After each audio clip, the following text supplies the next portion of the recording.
Good evening, Internet. You're right. You're right, Andy. I'm good. I'm good You now. okay? Yeah. Are you okay, Church the cat? I'm good. I'm good now. Yeah. Are you okay, Church the cat? I can hear myself. Am I? Whose computer am I coming out of? Is it Andy's or is it Daniel's? It's me. Sorry. Should be okay now. All right. Hello, Daniel's hand. I'm here. How are you all doing? Yeah. Hello, Halakar. I've heard that news today. It is very sad that Ernie Gygax did pass away today. We've known he's been ill for a while. And Luke Gygax posted last night that he was trying to get home to see him one last time. Don't know if he made it or not, but so rest in peace, Tensor. He of the floating disc and the transformation and all that sort of stuff. And I believe he was also Certain, who did Certain spell immunity. But, yep. Ernie Gygax has gone to the great D20 in the sky. Mercurius. Hello, Mercurius. Thank you, Mercurius. Oh, yes. Thank you. Good man. Hello, Malachi. Hello, Nosorian. Are you joining us tonight, Nosorian? Or are you still at work? So you've popped into chat. But yeah, thank you, Mercurius. That's really kind of you. So yes, always sad when the old guard gets whittled down by one more. I mean, the first one to go when I was really sort of active on the internet talking about this sort of stuff was Len Lakofka. And I had an interaction with Len Lakofka on Facebook once, and it wasn't the most straightforward of interactions. He was a proper argumentative, cantankerous sod. He's exactly what you'd expect him to be. And I respect him for it.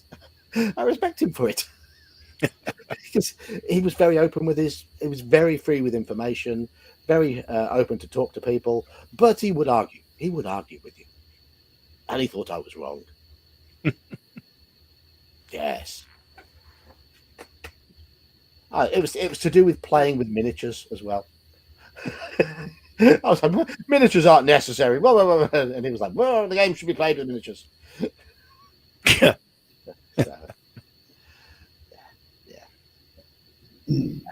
Well. So looks like we're having a game tonight. Hopefully Nosorian will be joining us. I wasn't on Dragon's Foot when all the old guard were posting on there. I know people like Frank Mensa posted on there. I know Gary Gygax used to post on there. I was only on Dragon's Foot quite briefly. Forums aren't really my thing. Hello, RPG Gen Exile.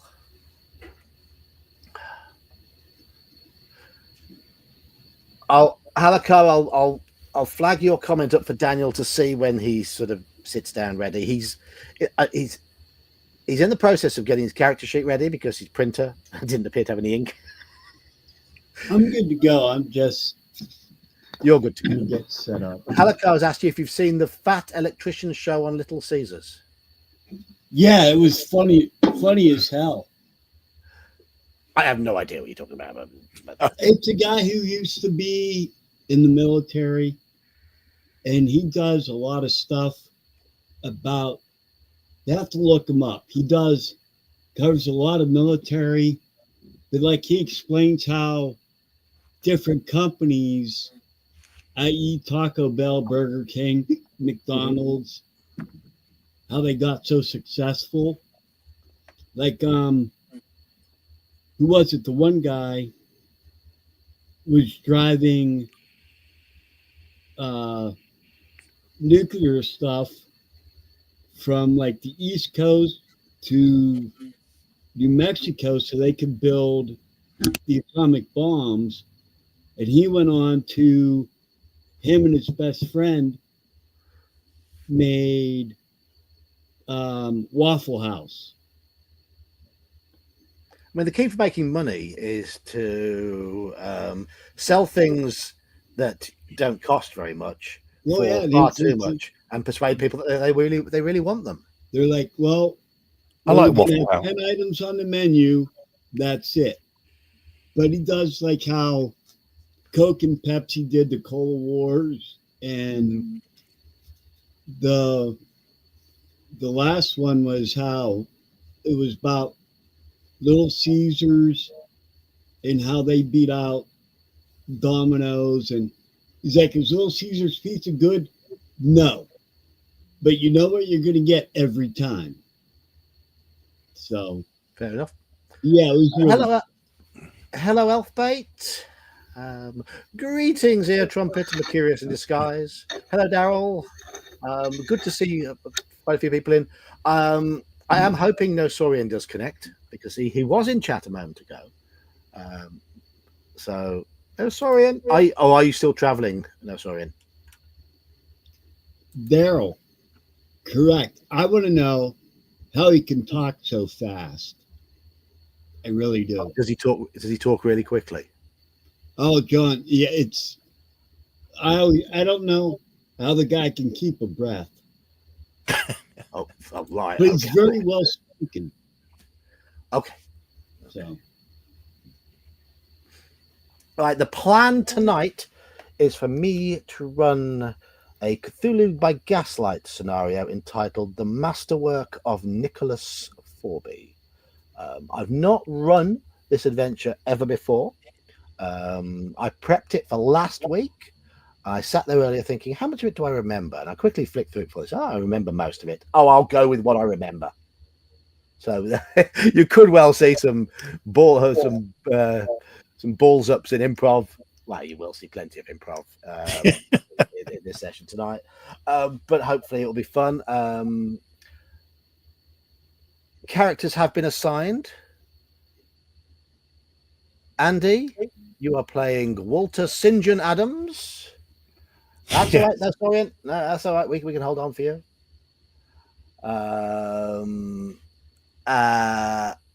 So you'll play Walter St. John Adams, who is a horse breeder by trade. Yes. Daniel is playing Algernon. Algie, I can't what your surname I gave your character was.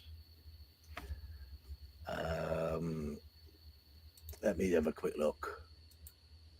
Algernon Algie Stubbins, who is a lawyer originally from Buckingham. Again, he'll be quite posh. Daniel, so you ready to be posh? And Nosorian is playing the part of Percy. And Percy is, if I just find Percy's character sheet, I'm just going to scroll through last week, Tuesday night's Call of Cthulhu session, because all those posts, it's above all those posts.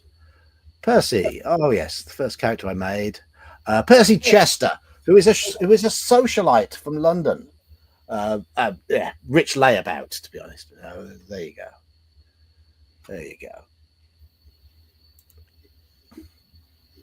Yeah, no Corbetts, no Forby, Nicholas Forby, the masterwork of Nicholas Forby.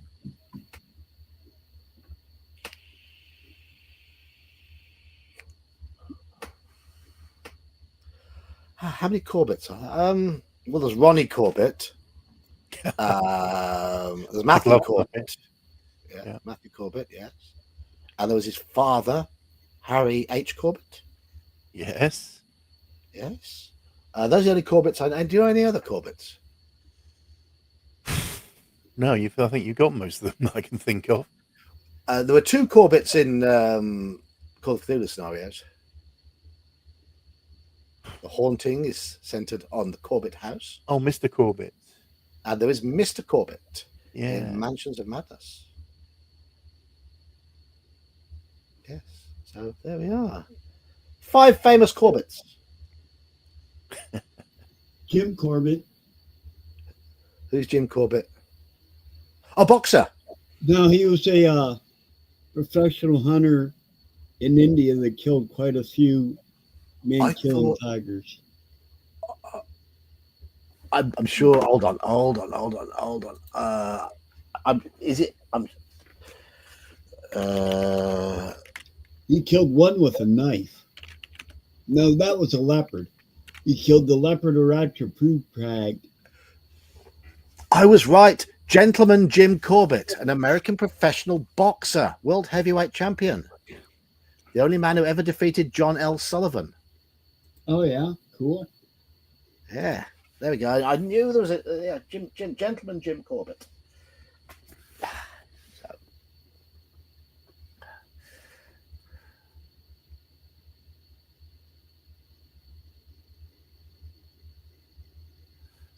That's but is the Jim Corbett you know a hunter then? Correct. I wouldn't know about hunters. I know about boxers. I don't mind a little bit of pugilism. There was some good pugilism last weekend. Some classic fights last weekend. If you're into your boxing, some really good scraps. Bivol versus Berbatov was a great fight.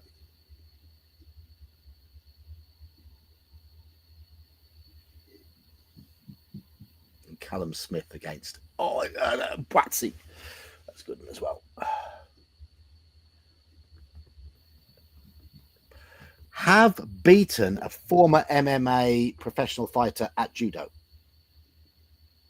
The day I got my black belt, I beat a guy who was also going for his black belt, who was a black belt at jiu-jitsu and taekwondo, and who had fought professionally in a cage and had a winning record. Cool. So yeah, dark horse, eh? Dark horse. If you ever get time, Google the name of Lee Remedios. That's the guy I beat. He previously, earlier in the year, beaten me in a tournament when we were both brown belts. We're talking lightweight, under 73 kilos, which is about 11 stone 6 pounds, 11 stone 10, something like that, 11 stone 8, somewhere around there. About 160 pounds. When he was doing MMA, he would have fought lighter than that. I think he was younger. He was in better shape. When I fought him, I was 48, and he'd have been about 43, 44.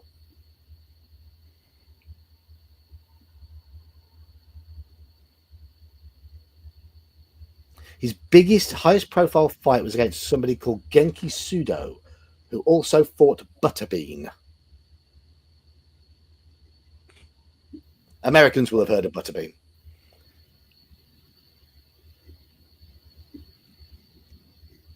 But Genki Sudo beat him.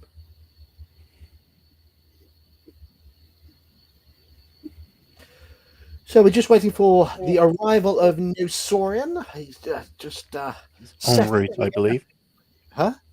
He's en route. He's on the way. Yeah, he's just got home. So I don't weigh 160 pounds now, unfortunately.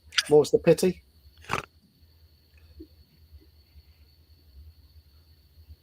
My waistline gained about 4 inches during COVID, and I put on about 30 pounds. Ho hum.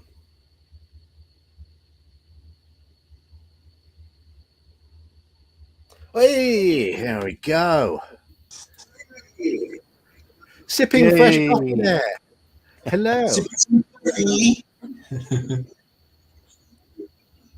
Right. So, are all you chaps logged into Owlbear? Yes. Oh no, I'm not.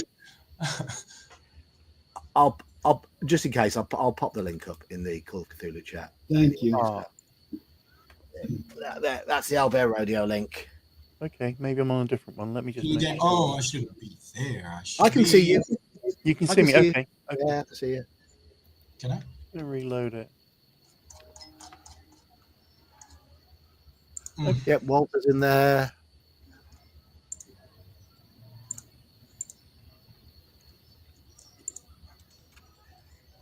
Where is the There we go. owlbear link? It's in the Call of Cthulhu Discord chat. Okay, Call of Duty, yeah, there it is. Yay. There we go. No, that's the StreamYard. Ah.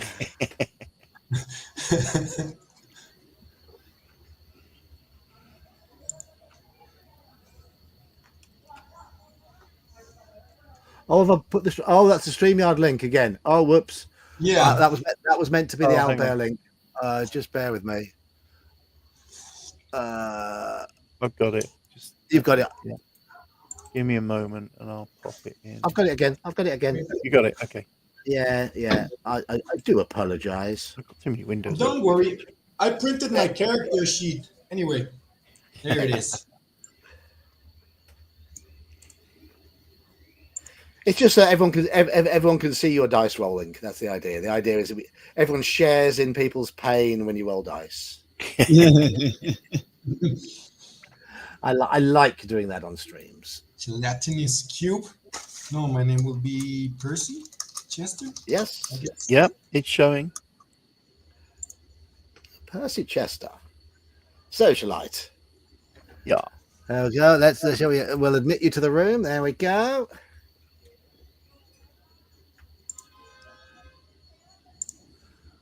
It's Daniel. It's still calling you Menion in there, naming you after that was your ranger you played in the Forest Oracle or something. Or no? Minion. Yeah. Cool.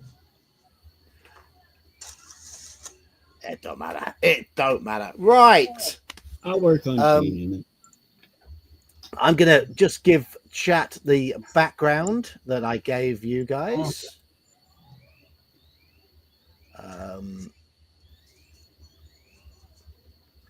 The basic info is you're all old school friends. You were boarders together at Dulwich College in London. And after finishing school, you all went your separate ways, but you've kept in touch. And you have an annual gentleman's outing. All your old group of friends get together. And it's typically outward bound trips, camping and fishing and things like that. One of your group, Harry, has failed to turn up for the last 2 trips. But he's written to you each time saying that he's not in particularly great health and can't attend. And we begin with you all having received a telegram from Harry's wife, Gertrude, asking you to come to their house. We will start the game with you at the village station, having just got off the train. I'll give some more info on your group. The year is 1893, and you're in the middle of a very long, very hot, very dry summer. When you were at school together, it was the 1860s and the 1870s. You're all in your early 30s now. When Harry was a small boy, his father killed himself. And you were told that Harry had found the body. Your earliest memory of him is that he was missing from school for a significant amount of time. But the teacher said that he'd got some sort of brain fever that affected him after experiencing his father's funeral. Stop. Harry could occasionally be a difficult individual. He could be domineering and short-tempered. His father's death had clearly affected him. And further bouts of brain fever caused him to miss quite a lot of school. He didn't do particularly well.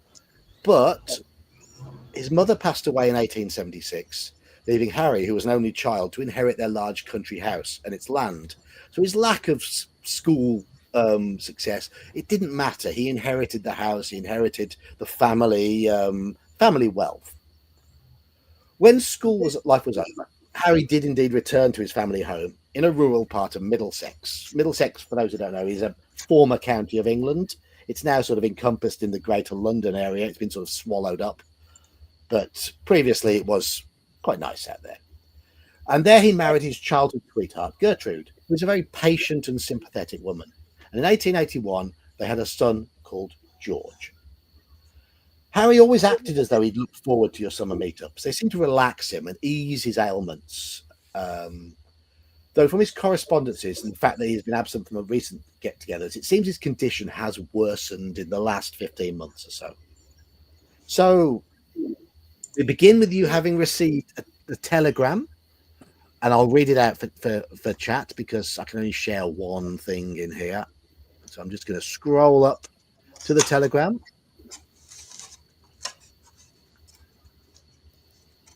scroll down. It says, telegram from Harry Forby's wife. Request your attendance at Forby House, Granton's Bridge, Middlesex. Stop.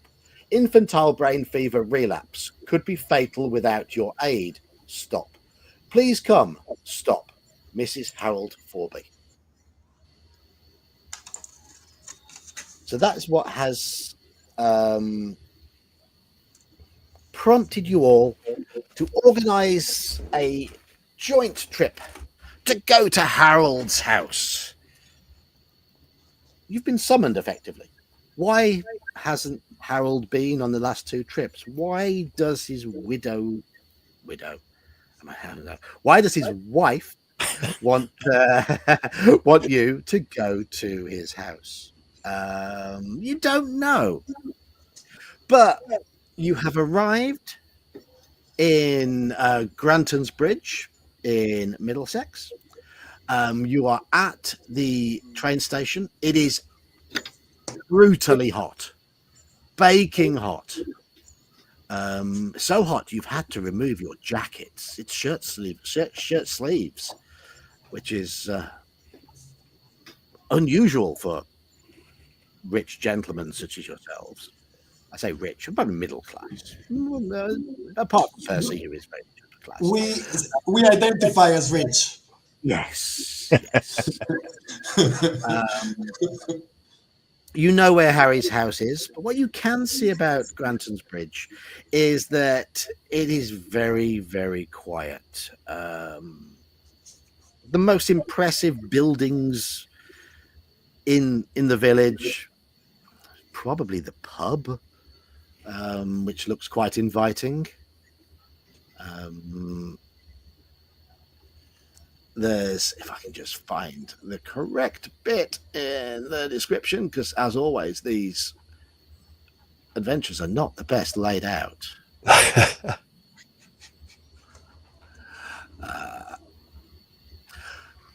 All right. Granton's Bridge has a single pub known as the Devil's Forge. It looks rather pleasant.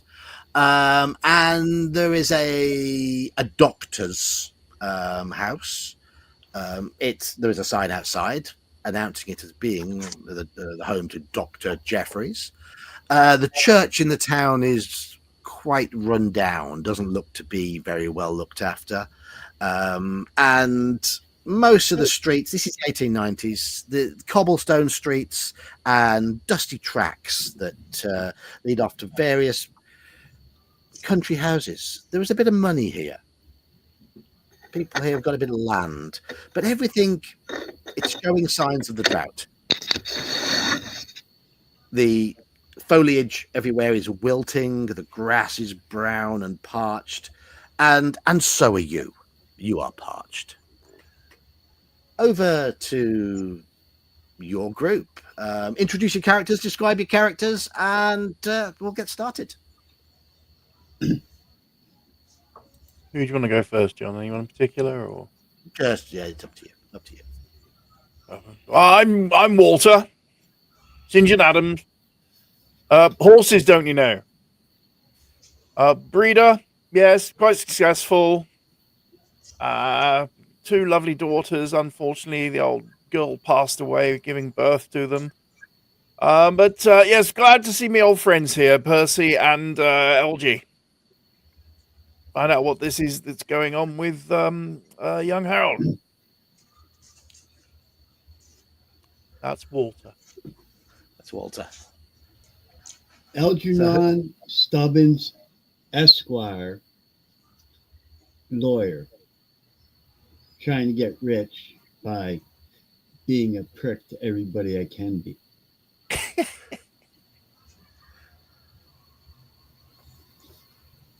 Oh, I get it. Why? Because You must have heard of me in my great accomplishments in the courtroom. Oh, they know you well. You all know each other very well. You're all old school friends. You've kept in touch. They know what you're like. They've tolerated you all these years. for some reason. For some reason. I will be playing Percy. Percy Chester is a socialite. he enjoys carefree life.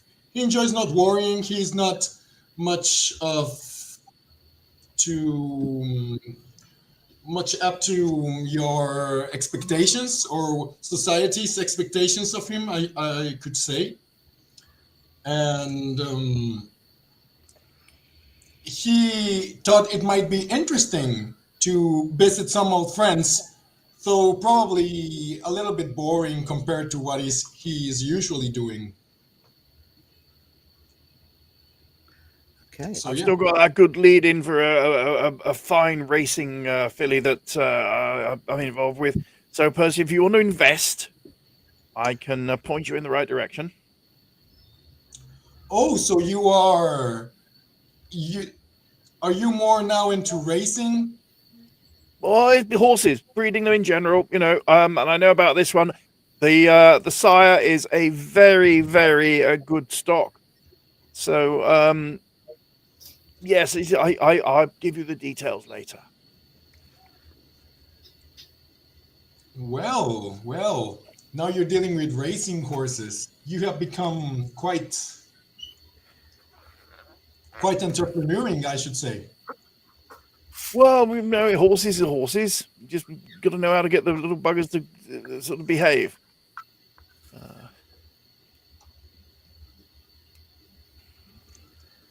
And what about you, Arby? I've heard less about you. Daniel is currently away from his screen. Daniel is currently away from his screen. Oh, it was his cat. It was his cat, yes. And I should say there's nothing illegal about this. This is good information I'm going to be giving you. Yes. There's nothing illegal about this, you just said? At least within... yes, LG doesn't need to hear about it. But yes, no, it's very good information. Good horse. We're quiet. Yes, he's coming. Yes. There he is. I'm here. So, the pub is looking inviting. It is. Doctor's house less so inviting. And there are carriages available for hire. Trying to ply their trade, but the village is very quiet. It's up to you. What do you want to do now? You have all you've been together on the train, so you've caught up on the train. You all intentionally booked the same train. So. After that train ride, I could really do with a pint or two, don't you think? I agree. I could go Never for told you this then. Yeah.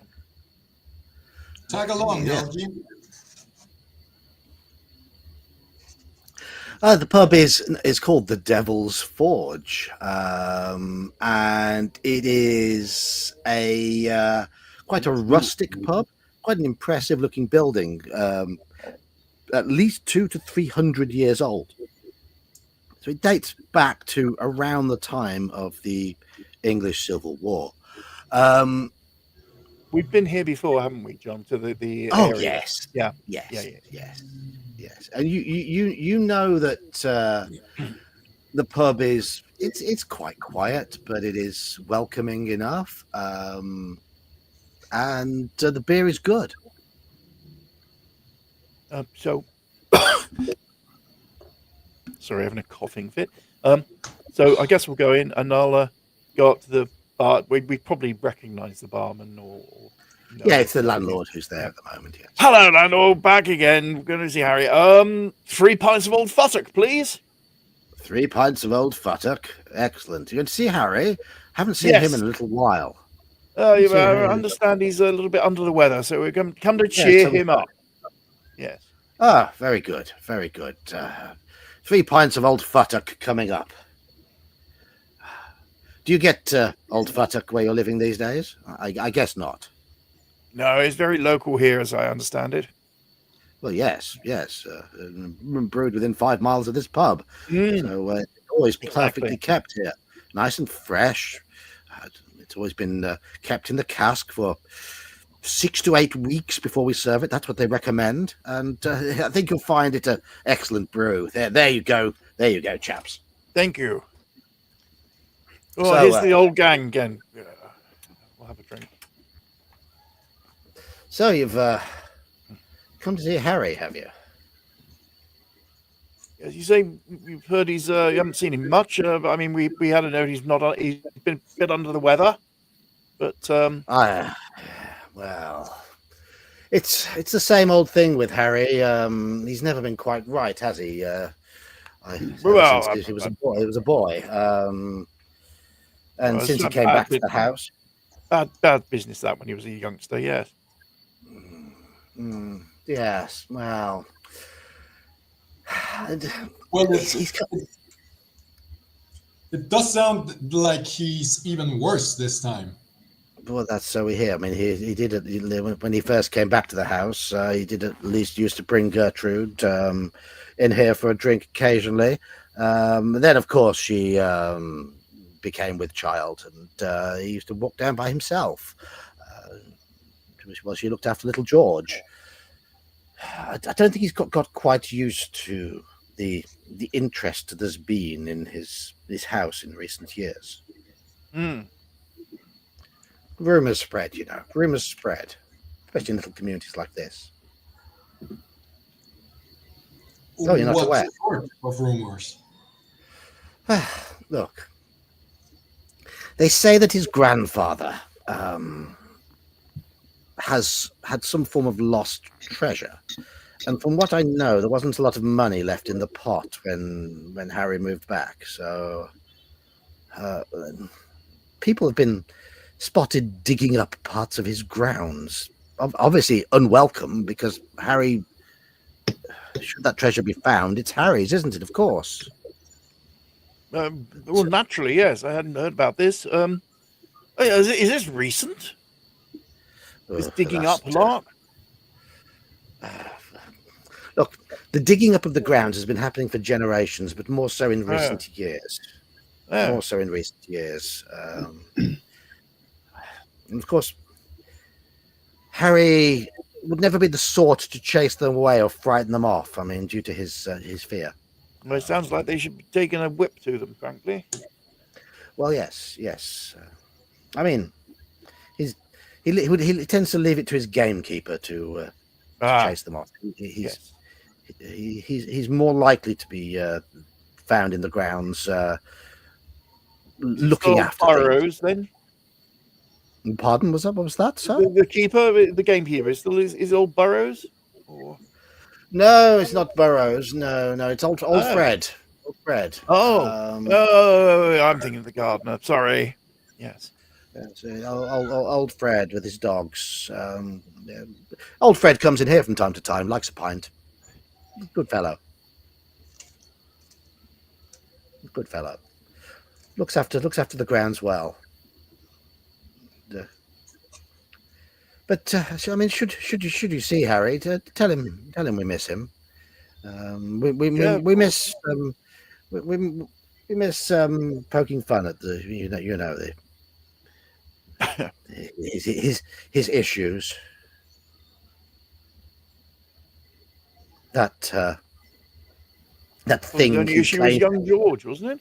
Oh, I see what you mean. Well, I get your joke. Yes. But no.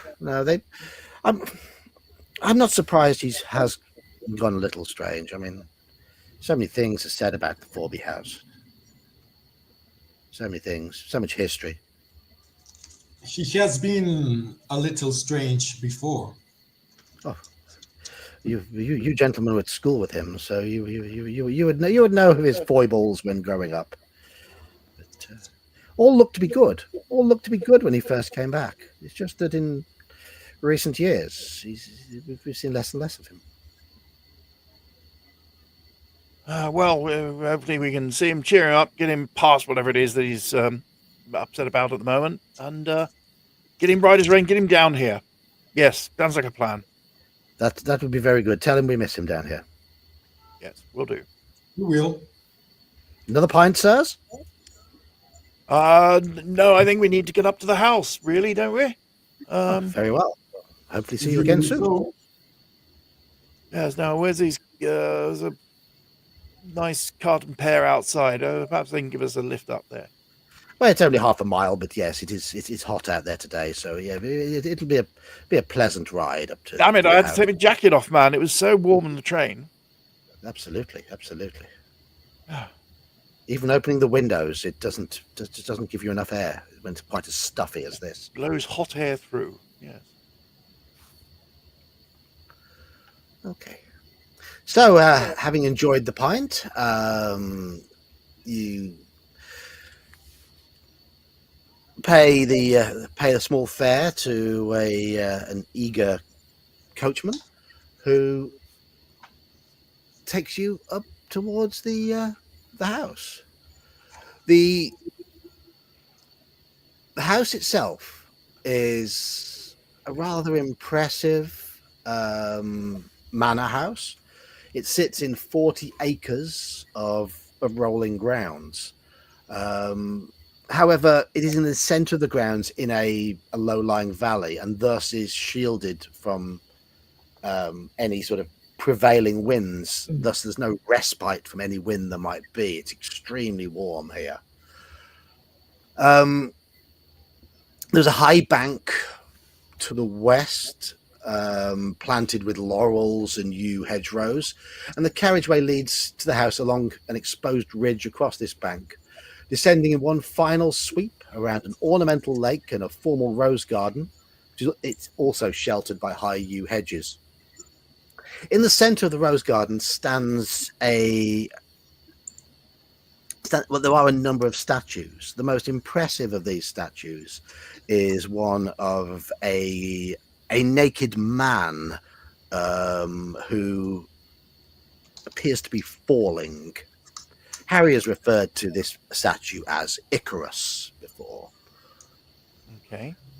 Behind the house, the land slopes upward, its sweep interrupted only by the low slung shape of a mausoleum on the top of the hill. And there is a buried ice house up there as well, which allows for chilling of food. But it is quite an impressive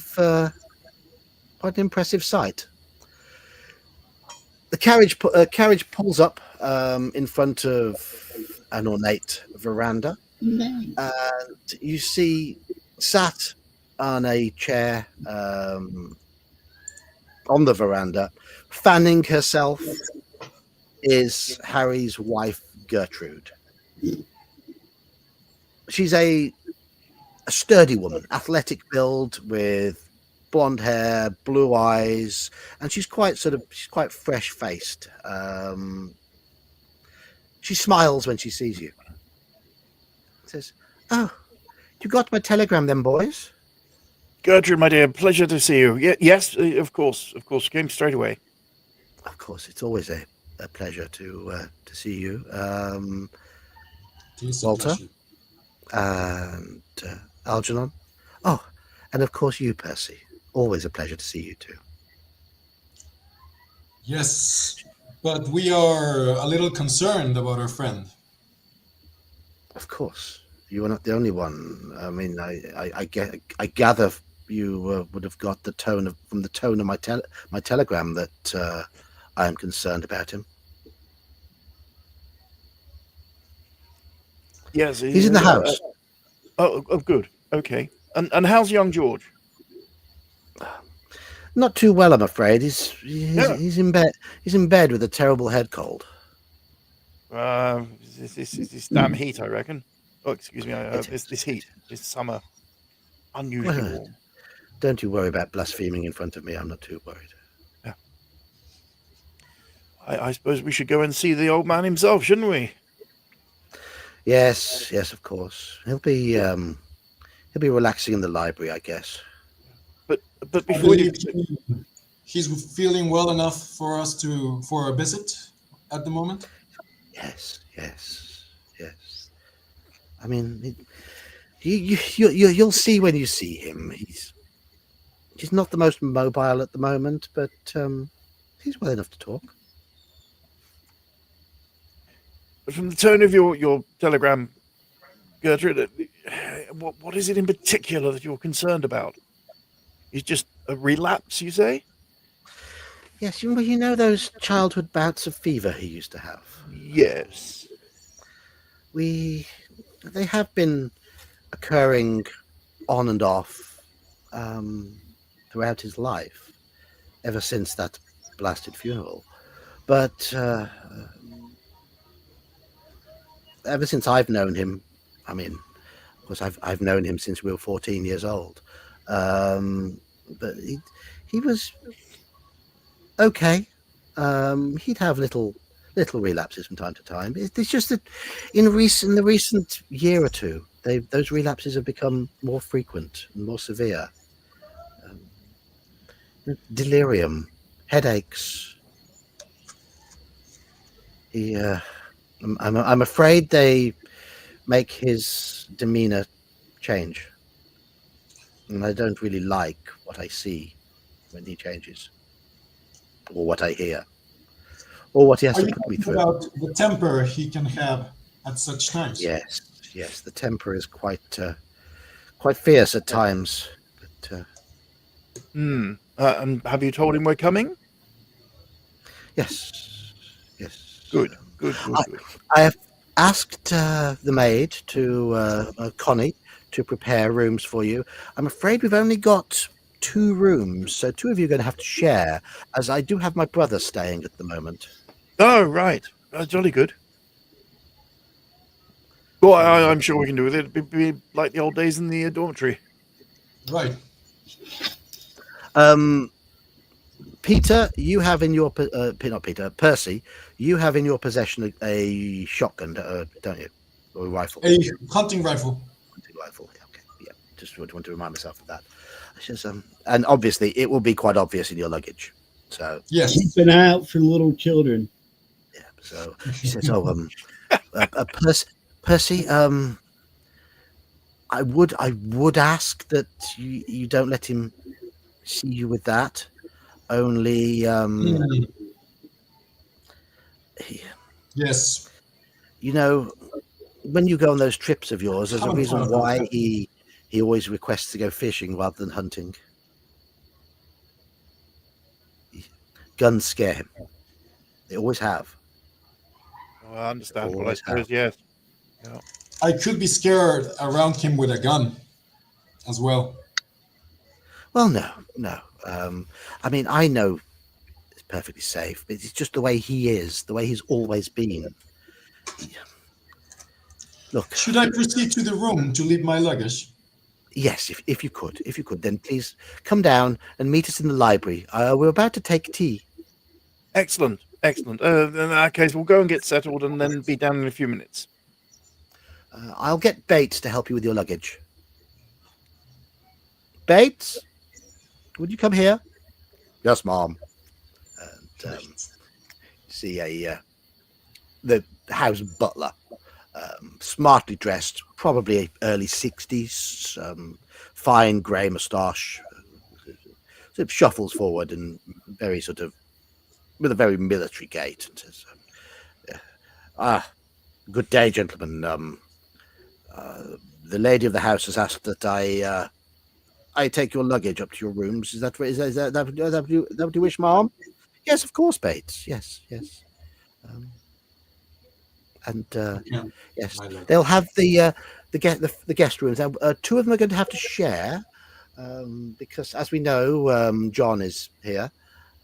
So I would suggest 2 of you go in. 2 of you in room 2, as that is the larger one, and 1 of you in room 3. I'll leave it up to you which ones you go for. They're up on the 1st floor. Yes, mate. Good to see you again. Yes, we've just got a few bags here, not too many. Oh yes. It is good. It's been a little while since you've been to the house.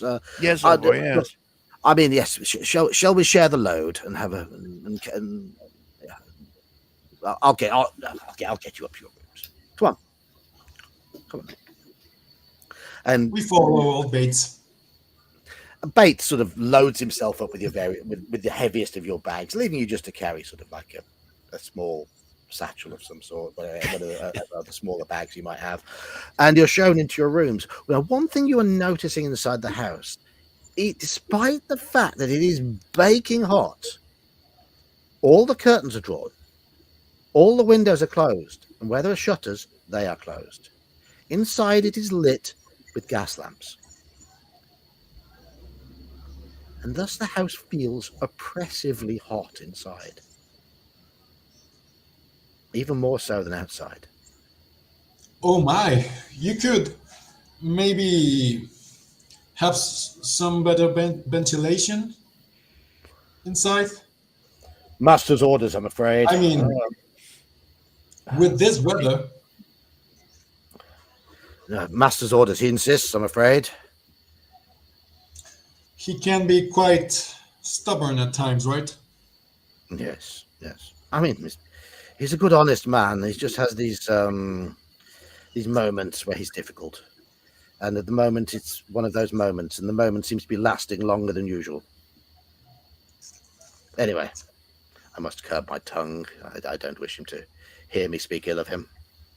Oh, we've known him long enough. We know what he can be like. Okay, very well. Yes, of course. Well, he can't have any objection to us opening the window in this room when we get Yes, room. I mean, I would suggest you to leave your doors closed if you're going to open the window. Yes. Yes. You don't want him coming in and closing it for you, because that is what he'll do. He is being an asshole in house. Then he'll chunter and Bates, I must shut up. Bates, curb your tongue. Yes. I believe the lady of the house wishes everyone to convene in the library. Betty, the cook, my wife, is busy preparing a spot of luncheon. I will. I'll bid you adieu, as I have other tasks to be getting on with. Thank you for your help. It's not a problem. Not a problem. You head down to the library, which is, it's a messy place. There's a lot of shelves stuffed with books and papers. There seems to be no real order in here. And seated in the room, you see your good friend Harold. Though he is very, very red of face, his hair has lost a little bit of color, which is surprised seeing he's in his early 30s. He looks like he's aged probably 5-6 years since you've last seen him, which was only a couple of years ago. And he's put on quite a lot of weight. He reaches for a couple of walking sticks and hauls himself to his feet. Oh, gentlemen, very good to see you. I would come over and shake your hands, but as you can see, both of my Don't hands... be foolish, old man. Sit down. Harold, it's good to see you. Who are you calling old man? It is good to see you in such joy, at least. Joy, yeah, well, joy is hard to come by at the moment. As you can see, I'm not finding getting around very, very easy. Putting on a little bit of girth around the middle, unfortunately. But the wife looks after me. She's good. Gertrude is a good woman most of the time. I see Betty has helped you out, and the tea will be with us shortly. Betty is working hard in the kitchen. So, what have you been up to these last year and a half or so since I last saw you? Oh, improving the stables, you know. The horse is coming along well. Yes, definitely. Got some good stud going. And Percy, have you found yourself a good lady friend yet and settled down? Oh, maybe Maybe I will settle down before next time we find ourselves. But maybe I won't. You said that last time we spoke. And Algie, you old curmudgeon, how are you? Busy Have you opened suing that? the crap out of other people. Doing Yeah. fine. Are you still breeding moths in that wallet? Yes, I am. Oh, what a surprise. What a surprise. You'll be able to retire soon, though, won't you? Not soon enough. Still got a few years to go. Yes. Looking to yes. get into a partnership. Ah, well.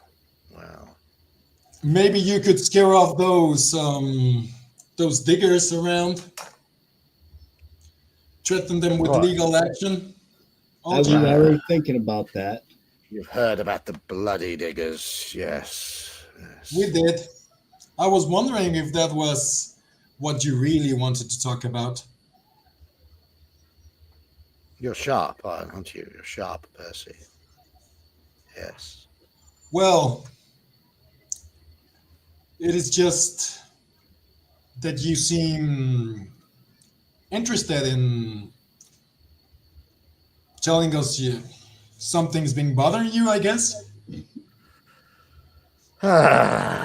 Well, things have always been bothering me. If you remember back at school, whenever the teachers used to, I know the teachers used to take it easy on me because of my circumstances, but I was always too easily bothered. Too easily bothered. So what I'm is it just about these? thankful. What is it about these people invading the estate and digging and whatever? What are they looking for, old man? They've heard rumors about the family treasure. They've heard rumors. I mean, when I was a little more mobile, I used to try hunting it out, Mm-hmm. I mean, I've never worked. And Gertrude has always had her hands tied with young George, lively boy that he is. And the bills don't pay themselves, do they? Of course. I mean, No. we Bates does a good job. So does Betty. And I feel it's only fair to give them a good wage. Young Connie's a little flighty, but still she's learning. She has a child to look after. And old Fred, he's been with us years, so I feel I have to pay him well as well. And the money, unfortunately, money is dwindling. Money is dwindling. And yes, I can't get about. I've always found it hard to get into some form of career. I mean, obviously my school issues didn't help. I never managed to sit the exams. Never went to university like Algie. And yes, I need to provide for the family. And it's not all that easy, especially when you cannot get around. So, I heard about grandfather. Nicholas was his name. You probably heard me mention him at school. Fine artist. It was him who made our family fortune. It's always been heard, it's a rumor that he hid a family treasure. I believe that treasure to be an emerald the size of a fist or an apple.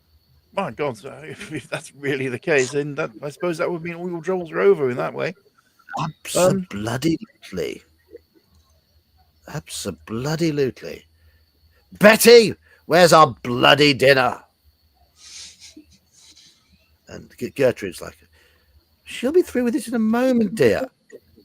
Don't you dear me, Gertrude. Can't you see I'm having a conversation here? Right, where was I? Don't be an asshole, man. About the size of a fist. Size of So- a fist. Buried somewhere on the grounds, you. Buried. I Oh, guess. yes, of course. Yes. Oh, it's this bloody heat. It plays havoc with my head. Mhm. Betty, when you come through, would you bring through some of my, stuff? What is it? The stuff I take. I can feel a headache coming on. I wish I could remember what the name of the stuff is. How about a gin and tonic? That sounds like a bloody good idea. Gertrude, gin. Gertrude goes, no, Harold. You know the doctor has said you shouldn't drink. It's not good for your headaches. Bloody hell, Gertrude. Just leave me alone. Where was I? What were we talking about? I don't bloody remember. The rumors about this treasure. Harold.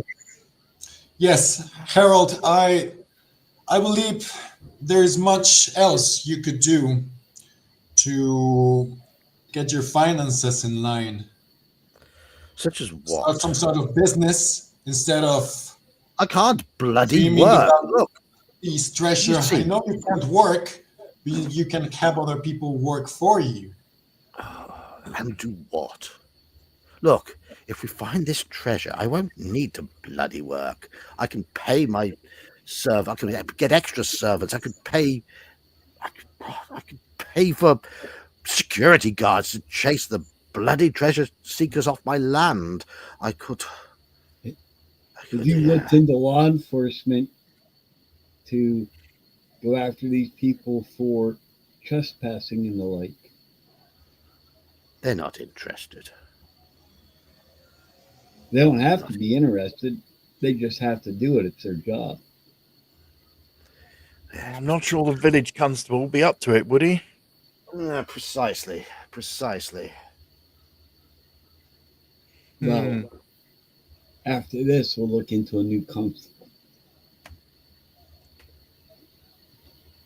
In the Anyway, meantime, we'll figure something out. Gertrude, get that freeloading brother of yours in here. It's dinner time. There we go. I tried to contain and hide my laugh. Go here, Gertrude. Go. John, would you come through the library? Dinner's about to be served. Yeah, a voice from upstairs replies, "Yes, certainly, dear sister." And you hear very sort of quite very heavy footsteps coming down the stairs, and the door to the library opens, and the man who stands in the library doorway is extremely well dressed. He's in his late 20s. He's got stunning blue eyes, neat blonde hair. He looks like a male version of Gertrude. He's tall, athletic, and he is wearing a fine jacket with military medals on it. Looks across and goes, You must be Harry. You must be Harry's chums. John's the name. Yeah, I think we saw you at the wedding. Oh, yes, of course. Yes. But I would have been a small boy then. You've grown a bit, I'd say, yes. Too right I bloody have, and I've served since then as well. Yeah. But you're not bloody serving now, are you? Says Harry. You're between postings, as they say. Between postings. That means we have to put up with you. Gertrude then goes, "You stop it, Harry. It's my brother you're talking to. He's a welcome guest in this house. bloody guest eating our food and get him to pay something. Can't. He's between postings. He's living on, sort of that amount they pay them when they're not actually deployed. Excuses. All I ever hear is bloody excuses. So, a small rotund woman in her 60s, comes through, ably assisted by a pretty young maid. And they're carrying a large pot of tea and a freshly baked loaf of bread and a large slab of butter. It's laid down on the table in the library. Harry goes, quick, pour the tea before it gets too stupid. And it's poured out for you. Weak tea. Very, very weak tea. And you're served, okay, it's fresh bread. It's just been baked. You can smell it coming from the kitchen. But it is just a piece of bread and a scrape of butter. Mm-hmm. So a clear sign that they haven't got much to put out, basically. Yes. Gertrude's there going, haven't you got anything better for our guests? And Harry goes, well, look, if I, the man who pays for this house, am reduced to eating bread and butter, then everybody else will have to make do. Oh, he sounds like me on a bad day. No, Gertrude, it's fine. I mean, I've got to admit, I don't think I can eat too much in this heat anyway. It's just fine. I don't say anything. It's fine. It's very good bread. It's fresh. It's soft. It's still a little warm, and the butter is good quality. The tea is like water, unfortunately. This is decent bread. Yes, it is. Yes, Betty bakes a fine loaf. So, what were we talking about? Well, your lost treasure, I suppose. I mean, if they're digging in the gardens for it, in the grounds, why are they doing? I mean, what have they heard? What are the rumors? Is there any information about it? No, that's the problem. I've not been able to find any much information, and that's why. Look, that's why I got Gertrude to ask you to come here. You boys have got a little bit more between the ears than me, and a little bit more gusto about you. As you can see, I'm an invalid now. And I would like very much if you could possibly try to work out where this treasure is located. And here I was hoping you would give us information about it. And now I see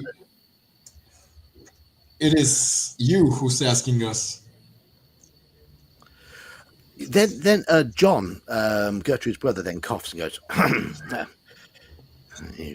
you forget to tell them why you won't go out, Harry. Is it to do with the ghost? Is it to do with the ghost, Harry? Ooh, the ghost. Right? Ghost. You see Harry shudder. And a dead silence falls over the room. Gertrude glares at John. I look around. And Bates, the butler, is sort of hovering by the doorway, goes,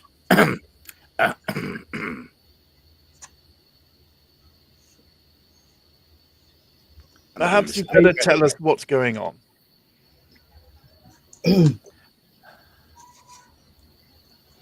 John's sort of grinning to himself. And Harry's sat there, his cheeks are flushed. Really quite flushed. He's very uncomfortable.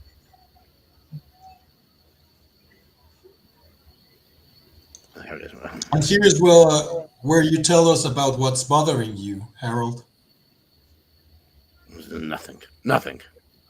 Nothing. Nothing at No. all. Is I read there your thoughts that, John. somebody sitting close to me? Yeah, it can be. Yes, yes. Well, whoever's closest, I'm gonna give him a little elbow nudge and just do like this, like drop it.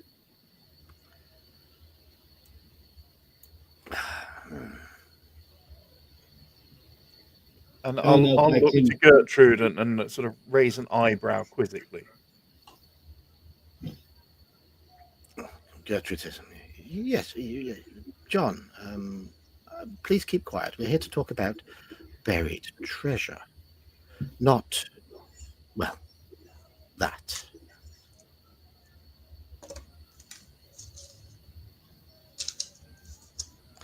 So, Harry goes, yes, thank you, Gertrude, thank you. Buried treasure. Right. So, if I'll get Gertrude to show you, there is a portrait of my grandfather. We've kept it in the house ever since it was painted, sir. And in his hand, he holds something green, the size of a large egg or even an apple. I believe it to be an emerald. And I believe that to be the treasure that is mentioned, the family inheritance.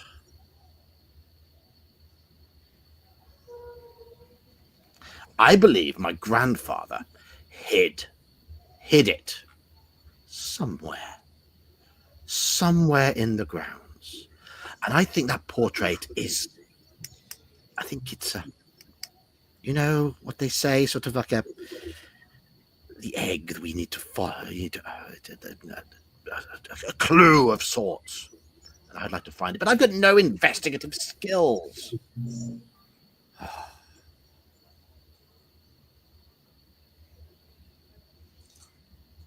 Oh, yeah. Would you do this for an old friend? I mean, and of course, I would, with the proceeds, I would make sure you are looked after. Oh, don't worry about that, old boy. We're happy to help, but show us this this portrait then. Yes. Yes, let's take a look at the portrait first. Harry says, "Yeah, yes." You stay there, old man. Bates, do you want to just show us this portrait?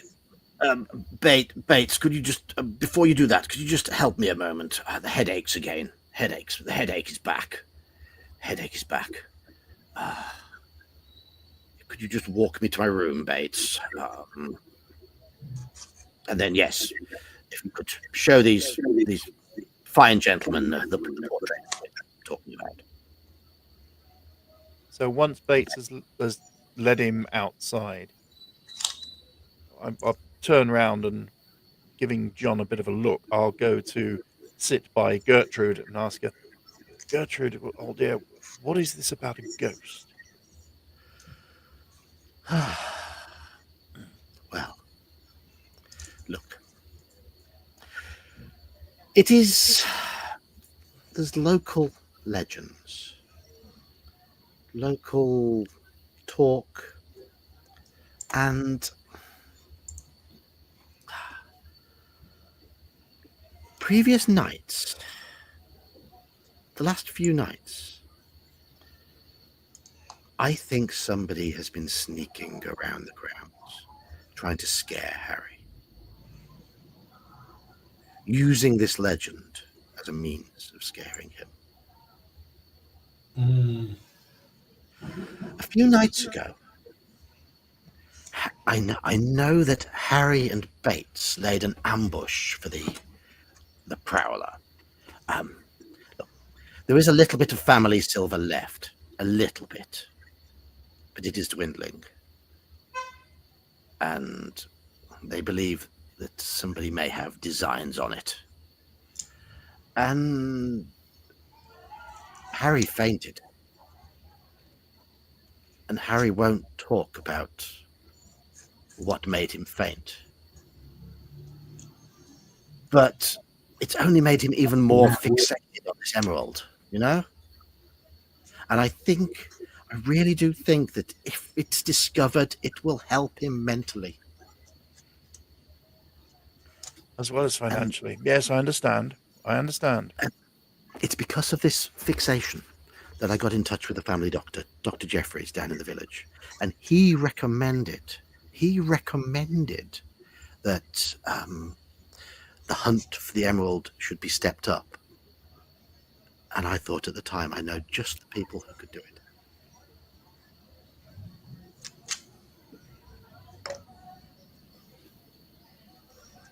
So there you have it.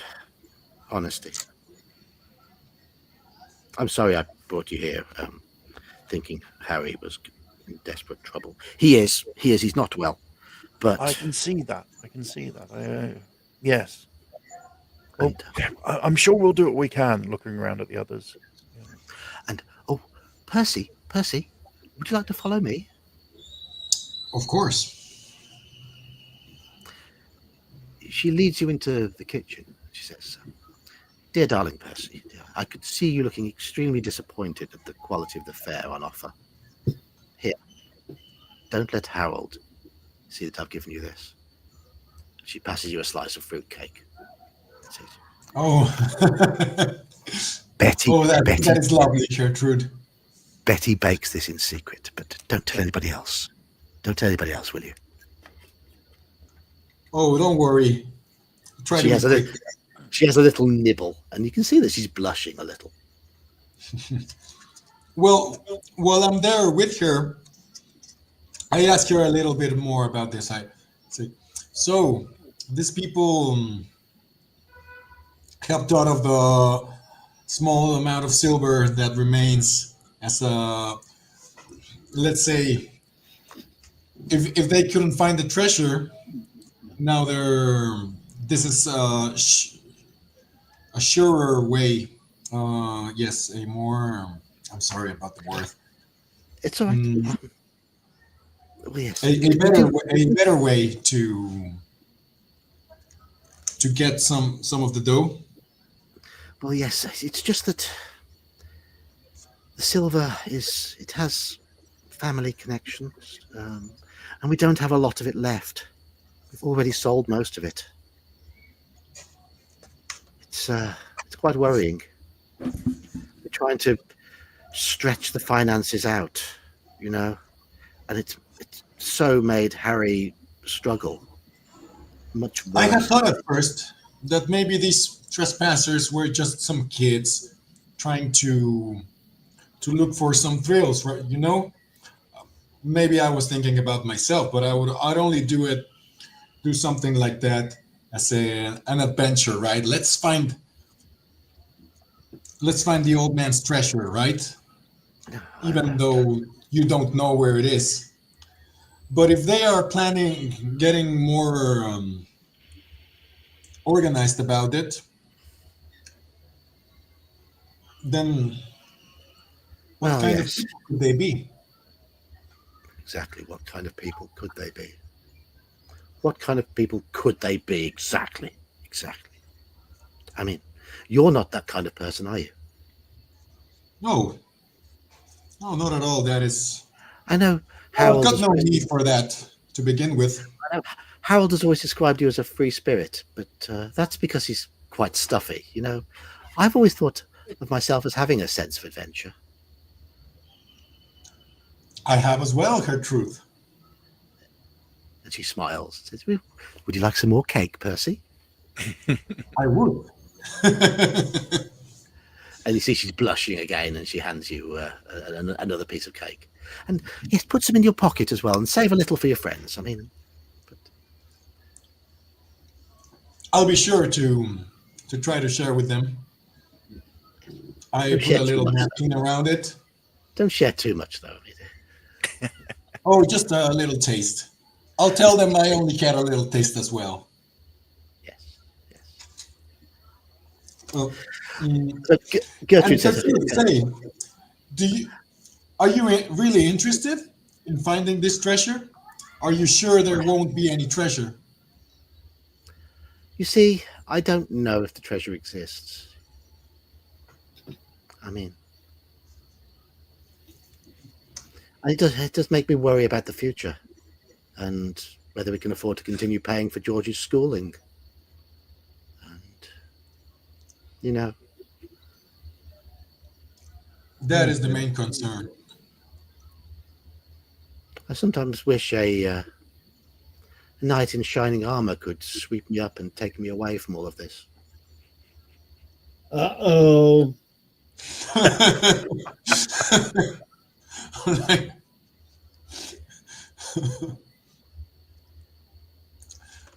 we should be going back to Walter and Yes, I don't know what came over me, Percy. I don't know. I must apologize. And you see, she is. You see, the rest of you see them come back, and she is flushed, red faced, and sort of dabbing her forehead, and sort of just trying to compose herself. Meanwhile, Bates has returned. The master of the house is in his room. Windows closed as usual. Oh, I forgot to ask her about the windows, but never mind. Let's let some light in down here, quietly, of course. If we hear footsteps, we'll close them again. You wish to see the painting? Yes, please. Yes. Before we can decide upon anything else, I think we should look at it.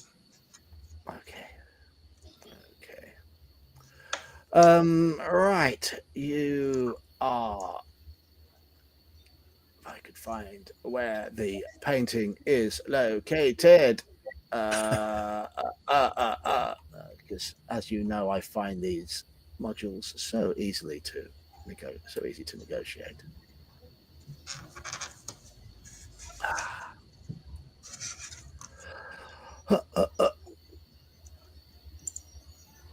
As you're being led through the house, other things in the house are pointed out to you.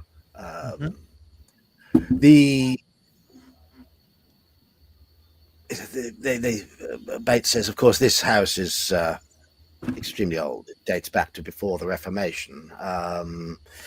If you look at all these gas lamps, all fashioned from brass. If you look up at the ceilings, brass, beautiful brass designs. It's all the work of Nicholas, Harold's grandfather. In the hallway, more pressed moldings of brass, ceilings of white as well, white painted lead with beautiful designs in there. But they've all sort of deteriorated a little. The brass, however, looks stunning, absolutely stunning. The main stairs, crimson carpeted with a large landing window, but of course that window is shuttered. The sitting room would be very lively and light if the French windows curtains were opened. There's a morning room with access to the kitchens and sitting room. It looks like it's suited to the purpose of just lounging about. Contains a bureau and atrociously ugly Toby jug filled with dry dead flowers. The dining room has wonderful dark oak. And hopefully I'm coming to where the painting is very, very soon. Do notice there are quite a few paintings. There are quite a few paintings in the house. They tend to be somber portraits of previous inhabitants of the house, including various members of the Forby clan. And there's another painting of a handsome yellow-haired fellow. It's not the brother, by the way, either.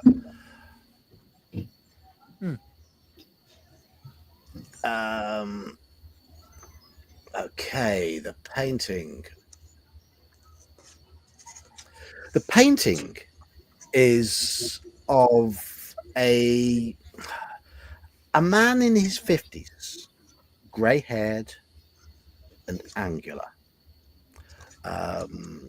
He is dressed appropriately for the early 19th century.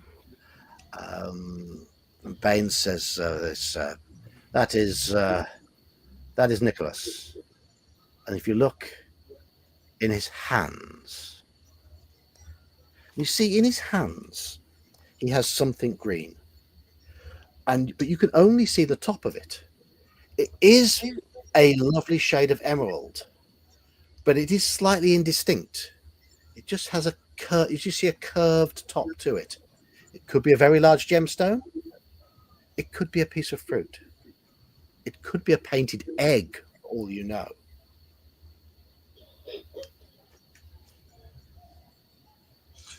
Are there any other elements to the painting? The background, objects, anything in his clothes? Okay. It stands above the mantelpiece in the hallway, and he's sat at a desk near the window. He's a slightly twisted figure, quite angular, with pain-filled eyes and a white drawn hatchet-like face adorned with a small goatee beard.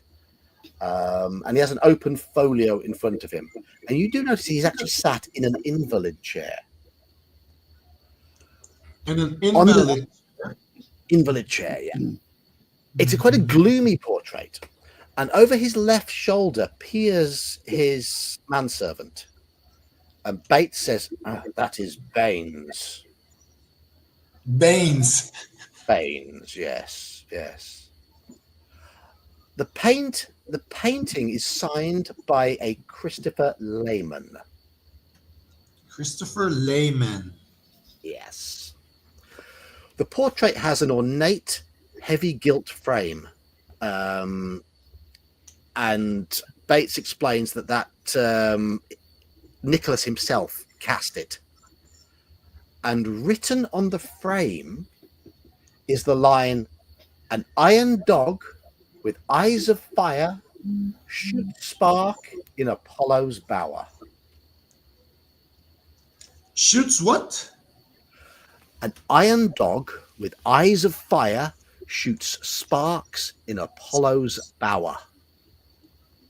In Apollo's. Okay. An iron dog with eyes of fire shoots sparks in Apollo's hour. Bower. Bower. Bower. Yeah. It's like a shelter. Oh, okay.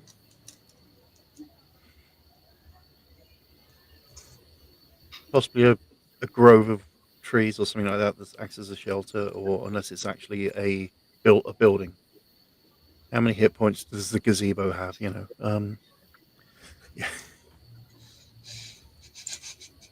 Do you make anything else out of this, Walter? Just wondering, this is painted looking out from the study or the library. It looks like it is looking out from the. Let me just see the map. Looking out from the sitting. No, it won't be the sitting room. It can't be the sitting room. Oh no! Yes, it will be the sitting room. It will be the sitting room. And is there anything in the picture on the desk or whatever where he's sitting that is has writing on it, or is something like that? There is a folio in front of him.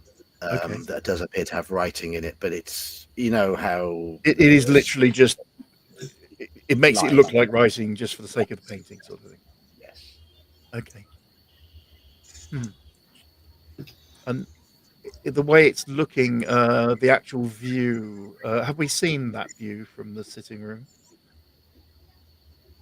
Yes. It looks out over the house to the south, which is the rose garden and the ornamental lake. And it more or less looks like it is now anyway, so okay. Yeah. Okay.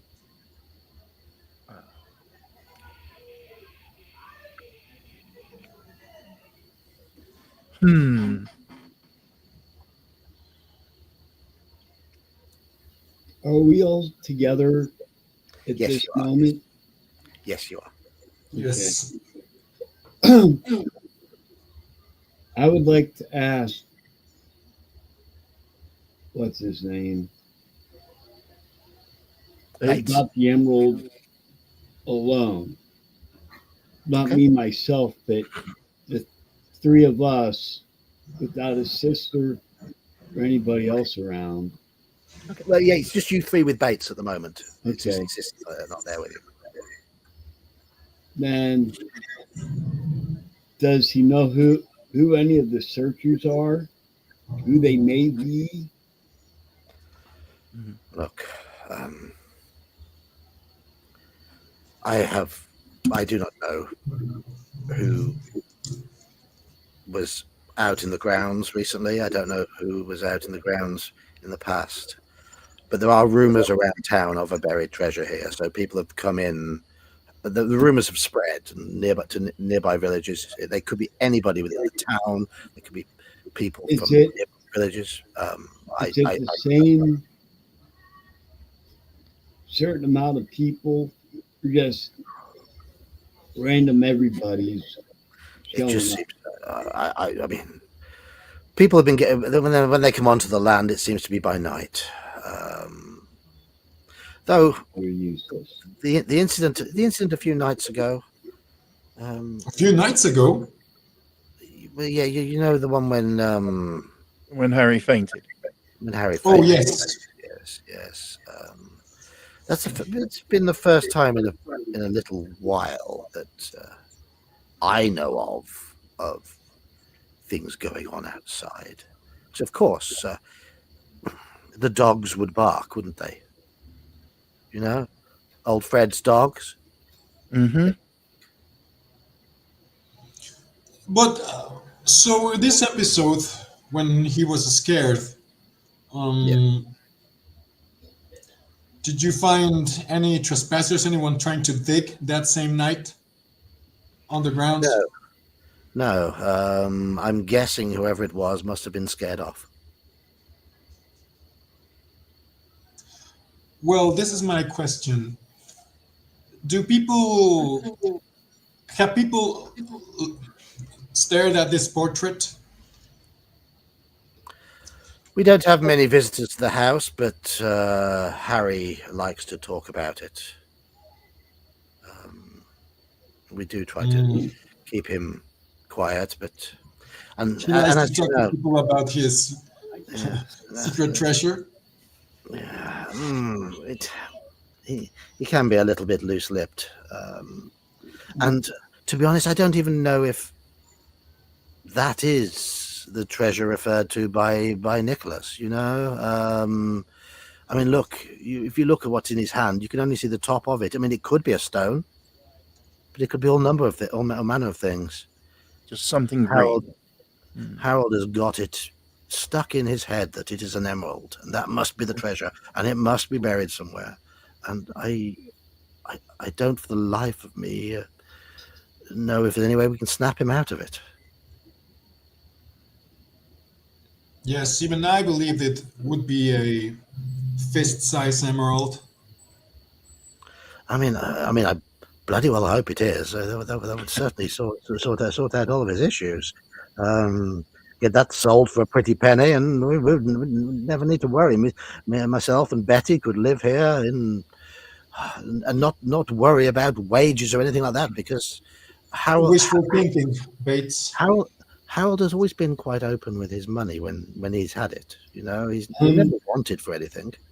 You mentioned there was a cemetery or something on the land. Oh yes, the mausoleum up on the hill where Nicholas and Alistair are both buried. I say we go look at that. Well, Algie, you're the only one who would have any real skills in this type of venture. I have no skills. You have no skills. You're a lawyer, that's why. I mean, he's an arrogant, ugly little man. Well, if you'd like to have a look around the grounds outside, you're more than welcome to. Probably the best person to show you around is John. Then you might struggle to keep up with him. very fit and athletic sort. Yes, yes. Well, I think we should have a wander about, have a look and see.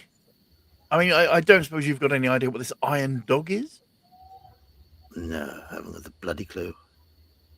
Then perhaps, yes. And LG, I think I agree with you. Let's go and have a little wander around the mausoleum. Never know what you're going to find there. I'll get John to show you around. He'll be able to tell you. Very well. It'll keep him occupied. Hmm. At this point, we're going to have a little bit of a break in the session because I have a full bladder. So we'll reconvene in 5 minutes. Okay. Do it getting a quick drink. Right. I could see chat. I've been chatting away, which is nice to see. I get quite wrapped up in this, so I've not been letting myself get distracted by chat, but I will have a quick read through before we reconvene. But I'm just going to go get myself a cup of tea and go to the toilet. So yep, smart. See you in 5 minutes. Oh, that's funny.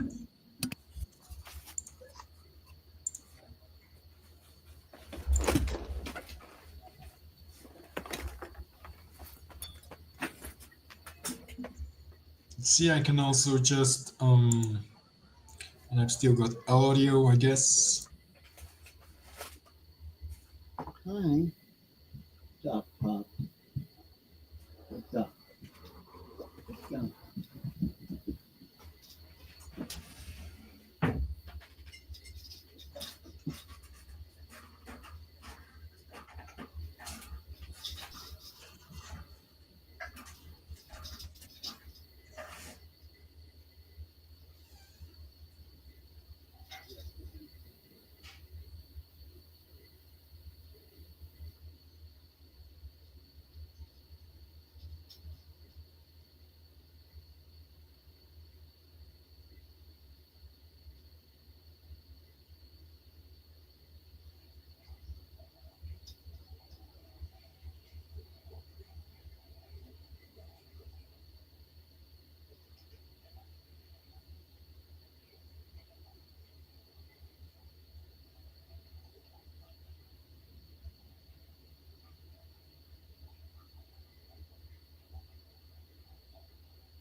Hello, we're back. Right. Anybody else back yet? Well, they're all still gone. How you doing, chat? Let's have a little look at what you've been chatting about. Yeah, he picked up on his future widow. Haha, yes. Dr. Jeffries. Oh, no, Jeffries is his surname. Dr. Jeffries, but yeah. Dr. Jeffrey Dahmer, perhaps. Hello, Doc. Manfred's here as well. Hello, Manfred. Look, cops always do their job. Yeah.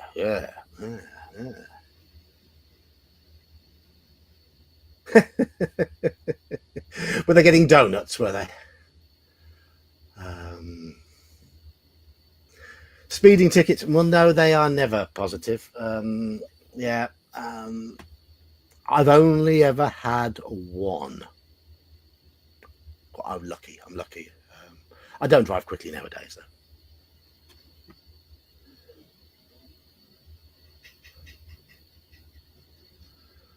Bit of Tolkien quoted.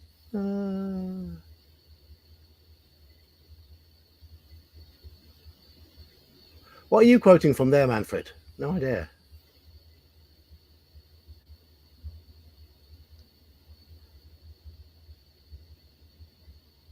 So, Grim thinks Gertrude is poisoning Harry. Okay. Manfred's quoting from The Princess Bride. Oh, right. Okay. All right. Okay. No, nothing supernatural at all, Svinfilka. Nothing at all. No. Yes, we were discussing aardvarks.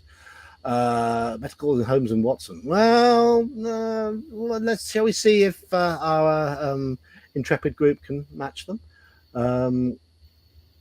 Only an RPG is the first thought to be entering mausoleums, exploring cemeteries, and digging up bodies.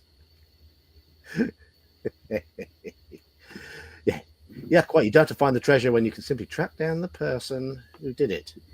It's like the old thing. You don't have to be the fastest in the party. You just have to be faster than the dwarf in plate mail. Correct.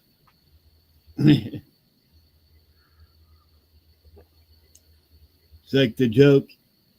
Friend and I went hunting. We got attacked by a grizzly bear, and I was able to escape with just a .22 pistol. All I had to do was shoot my friend in the knee. Absolutely.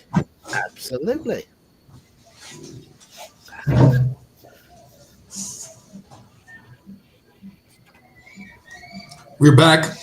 We are. I have a fresh cup of tea. Well,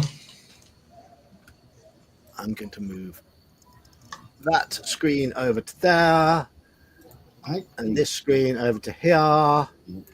There we go. I got this dickhead. I'm more organized now. More organized. Bless you. What's for dinner, Percy? with dinner?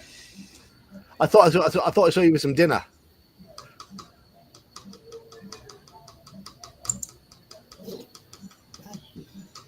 Oh, I don't know. Is Percy making dinner? Oh, yes. Just the right moment for Percy to give his friends a little cake, I guess. A little bit of cake, yes. Bread and butter, indeed, Finfilka. Right, okay, let us reconvene. Bates has suggested you go for a stroll around the grounds. Yes. And be shown around by John. Algie suggested that. Algie suggested going to the Algie mausoleum. suggested it. Yeah, Bates has suggested that John shows you around. He's probably the best person to do that. Alucard, what he said, that was another thing. I was going to say, let's wait for the diggers, and when they find it, just take it from them. Yeah. That's on. I have the list going on. Where's it at? Oh, no. Hold on. Wrong site. It's a list of something, but I can't read what it is. Yeah, but on the list is Jump the Searchers. So, With Bates needs to go back to his duties around the house, and he calls over John, who he saunters over, and he has a bit of an arrogant air about him, and he smiles and says, "So, you're Harold's school chums, are you? The name's John Medler, Gertrude's younger brother. I don't believe I've been properly introduced to you." No, you were a young lad when we saw you at the wedding, I think, and yes, seem to remember something about stuffing good. yourself with some delicacy and throwing up during the service or something. More than likely, but you have to take advantage of good food when it's available, do you not? And unlike the bloody food that Harold makes us eat here. No. But, as they say, beggars can't be choosers. And I am unfortunately between postings. There's a nice Anyhow. for you guys. Anyhow, there's a stroll around the grounds will lighten up the daily drudgery. I would wear something loose and light if you can. The sun is extremely strong out there. yes, with this heat, it ain't gonna be a walk in the park, right? Well, it will quite literally be a walk in the park, but yes, I get what you get what you're saying. He's dressed in quite casually, but he's got a light long sleeve shirt on just to try and stay cool, and a hat. Says, okay, so outside you'll see the grounds make up 40 acres. Just here by the front door, this is the rose garden. It has looked better when there's been a little rainfall. The statues were made by Harold's grandfather, Nicholas. I notice there's a number of statues there. Most of them have weathered quite badly, but the one of Icarus is by far the best preserved. And now you're closer to the statues. You see, they've all got a mythological leaning to them. There is a statue of Medusa, for example. There's a statue of a Minotaur. But the biggest one, the most impressive one, is the one of Icarus. And he's completely naked, but his pose is of him falling with his hands outstretched, and an expression on his face of just one of sheer terror as he's falling out of the sky, having had his wings melted from his back. But this around the base of the statues, there's quite thick briars where everything, all the briars are very dry. There's very few leaves on them, but they do look to be quite thick and sharp. Next up is the ornamental lake. It's quite shallow. It has largely evaporated in the current weather, which makes it looks a little bit of a sorry sight. And you can see that water from the lake is being used to try and keep the roses in the rose garden and the laurels that surround the rose garden at least looking a little bit green. So unfortunately, the lake is a little bit is suffering somewhat.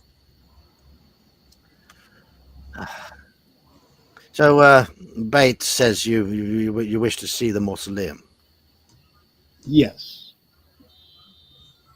You enjoy poking into family histories, do you? Is that your profession? That is not our profession, but we have been asked by a friend. It kind of is. Me being an attorney. You're an attorney, Yeah, are you? well, Oh, very well. You're the only one with any skill in this. Yeah. So you're trained in law, are you? Yes, I am. What's the juiciest case you've ever dealt with? Me and your mom. You think you're funny, do you? Hey, truth hurts, dude. Where's the mausoleum? So what do you do, Percy? Oh, not much. Usual. Well, do elaborate as we walk up the hill towards the mausoleum. And then Yes, I'm gonna well, walk up I like behind. to travel. I like to meet I'd quite people well from other countries. I like to gamble. Oh. What were you saying there, Algie? I will walk up behind and quietly say, there was something about a certain baroness and a local bartender involved in inheritance. All I can say about that. Oh, inheritance, you say. And who inherited? It's a legal matter, I cannot say. Oh, very well, I understand. And Walter, a horsey man, I believe. We do have Yes. stables. Yes, stables, breeding, fine fillies, get the stud down. And yes, got some fine animals have produced. We have stables here. I'm sure you'd be interested in seeing them in a little while. Absolutely. Yeah. Very good, very good. And so what skills are involved in horse breeding? Well, you've got to understand the animals, of course. Know when they're ready, and know which ones are going to be the most suitable for breeding. It's one of those things you get to know over time. You know your fillies, then, do you? Oh yes. Very good. Good filly's always worth keeping an eye on.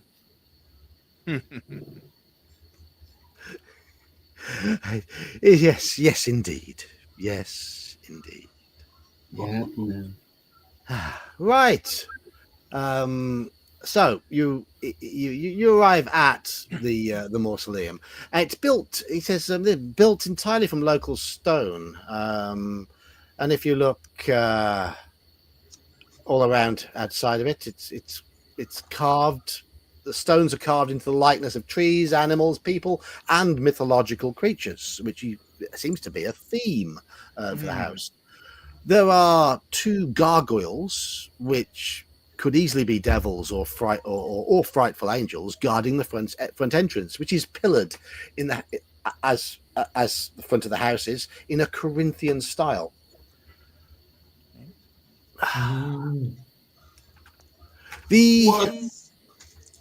Was Mr. Nicholas a very cultured man?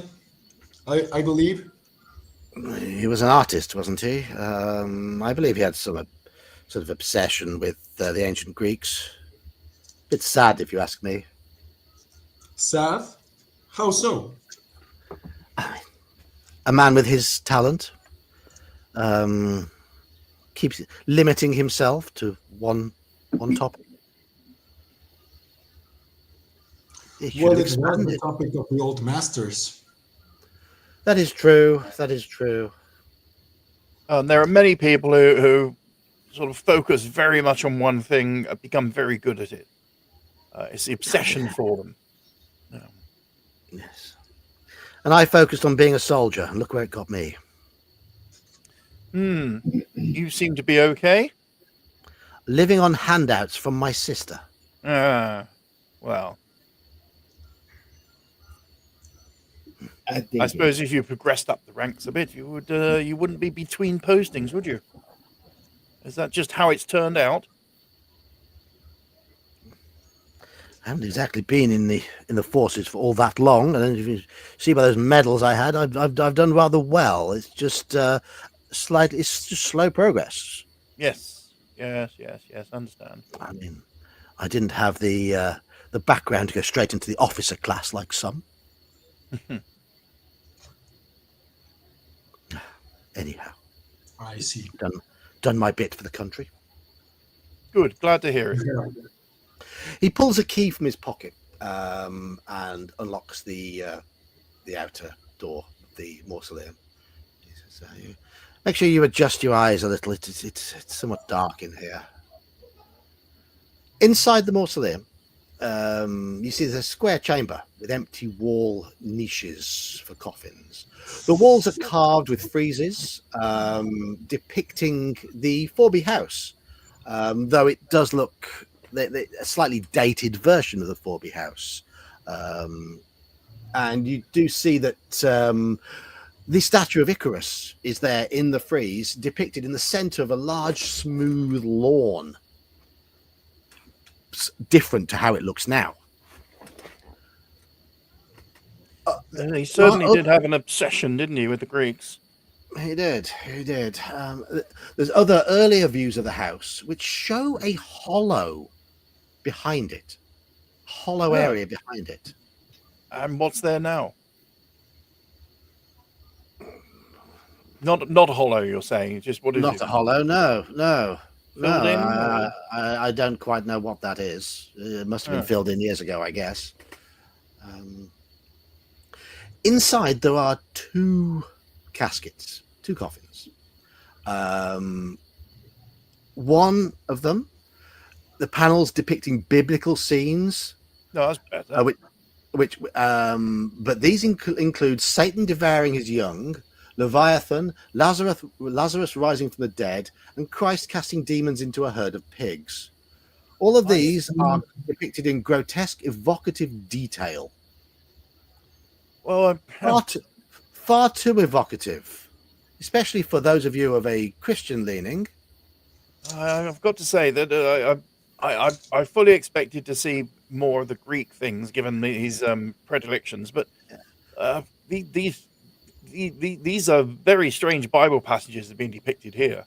Not the sort of thing I'd associate with putting one at rest. I will have a sanity check from you, please, Walter. Oh. Not the first dice roll of the evening. Oh, no. There we go. Let me find From out. everybody? No, just me. Yes. I'll find bloody out there. You're playing Algernon isn't no.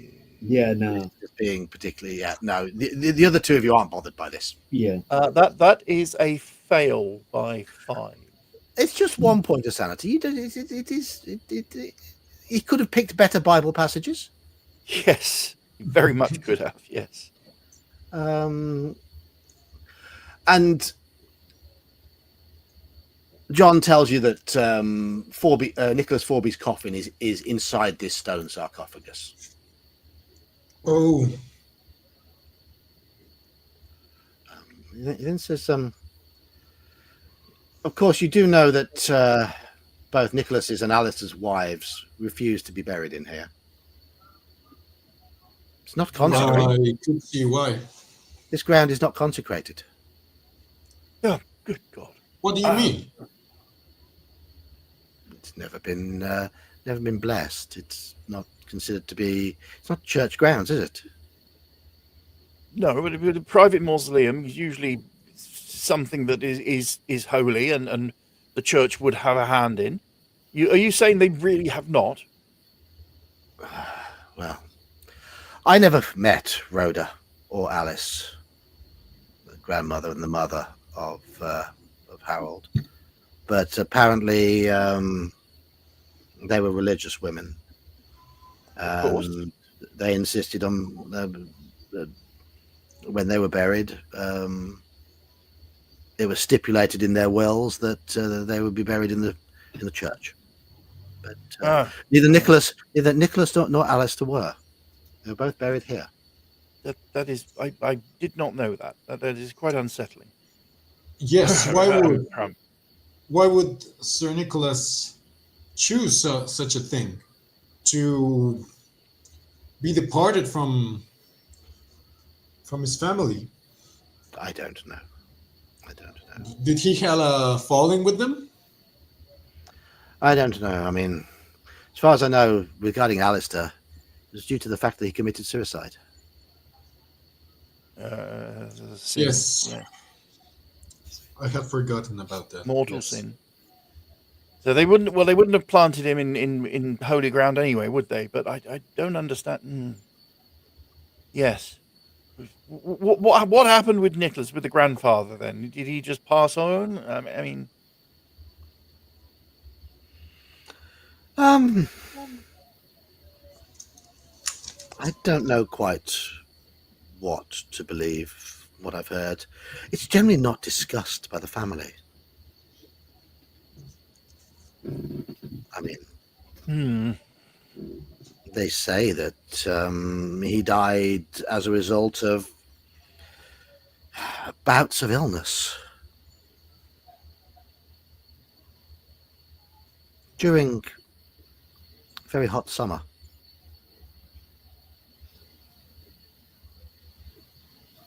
are you implying something, John? I mean, we have a hot summer now, and Harry is ill. There's obviously no relation to it, Walter. How could it? I'm not implying anything. I don't know. I don't know, but I've got to admit, this place gives me a bit of a shiver. Not consecrated ground, dear oh dear. I mean,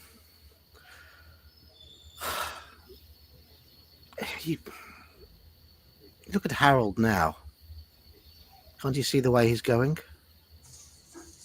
He's losing his Doesn't mind. look well. He's losing his mind. I wasn't being facetious when I was talking about him, the ghost stories. He's been wittering on about seeing a green man outside the window.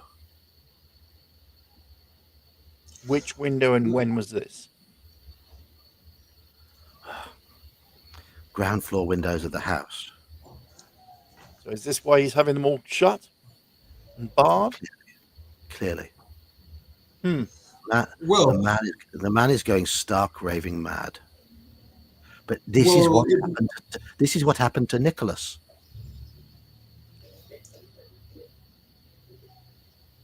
What do you mean? This is what happened to Nicholas? Well, that's what they say. That's what I've heard said. That he was ill, and the heat. Was he in a similar financial situation? No, Nicholas. He was rolling in money. He's the one who made the family fortune.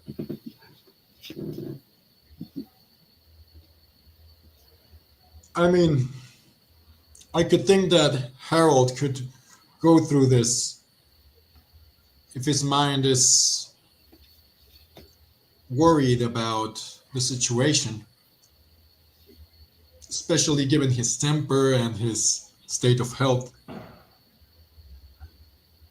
I mean, we've known him for a long time, and he's always been a delicate sort. But this is he doesn't look well. It's different. He didn't mention anything about a green man to us. He won't mention it in front of his wife, will he? And perhaps we need to have a little chat with him in private. Yes, maybe. Should we take some notes about this mausoleum at least? I believe that mythology is always ripe with psychological matters. It could give us some insight. I agree. Maybe. This iron dog with eyes of fire, I had thought about Kerberos at first, but I see no reference to that here. Do you know of any other dogs in mythology? Any? Cerebus? Yes, that's what I was thinking, but I see no reference to that here. The three-headed hound. Yes. Correct. Well, I mean, I was only thinking, was there some sort of statue like that Icarus falling, which is a very strange piece when you look at it. John, are there any other statues around that we haven't seen yet? Uh, the other statues, they're all strict interpretations, and these dot the grounds as well as in the Rose Garden. Okay. And they're strict interpretations of classical heroes or villains. But you do notice that some of them are in a bad state of repair. For example, there was a Hydra missing half of its heads. There's a statue of the goddess Demeter whose arms have fallen off. And there's a once glorious statue of Cupid and Psyche who seem to be literally devouring each other with their kisses. And the faceless Medusa is quite unsettling. These statues appear to have crumbled. Pardon me.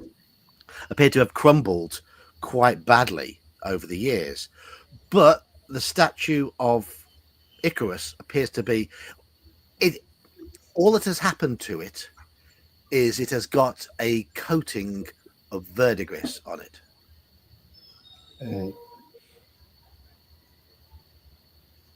Verdigris is green. The emerald is obviously green. That's the only statue that's unharmed. You got to come up with a connection. I We haven't see. seen the dog. I cannot fathom how the connection would be. Do you mean the statue would arise or something? John notices your interest in the statues, and then he just says, "Well, look, Nick. What I do know about Nicholas's art technique is that he worked with metals that Yes. don't survive the winter all that well. Hmm. During the winter, the house is kept very warm. Otherwise, the ceilings will crack. Have you seen the ceilings? They're beautiful Yes. brass work. Yeah. Beautiful brass work, bronze work.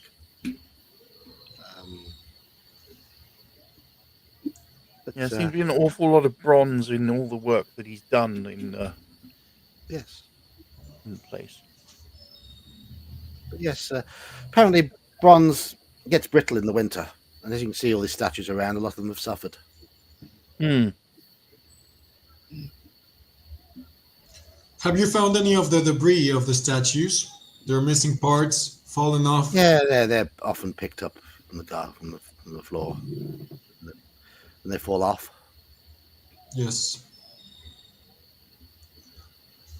They Of might be course. not without value. Because this was the 1810s, 1820s. They probably didn't know so much about how cold would affect it so much.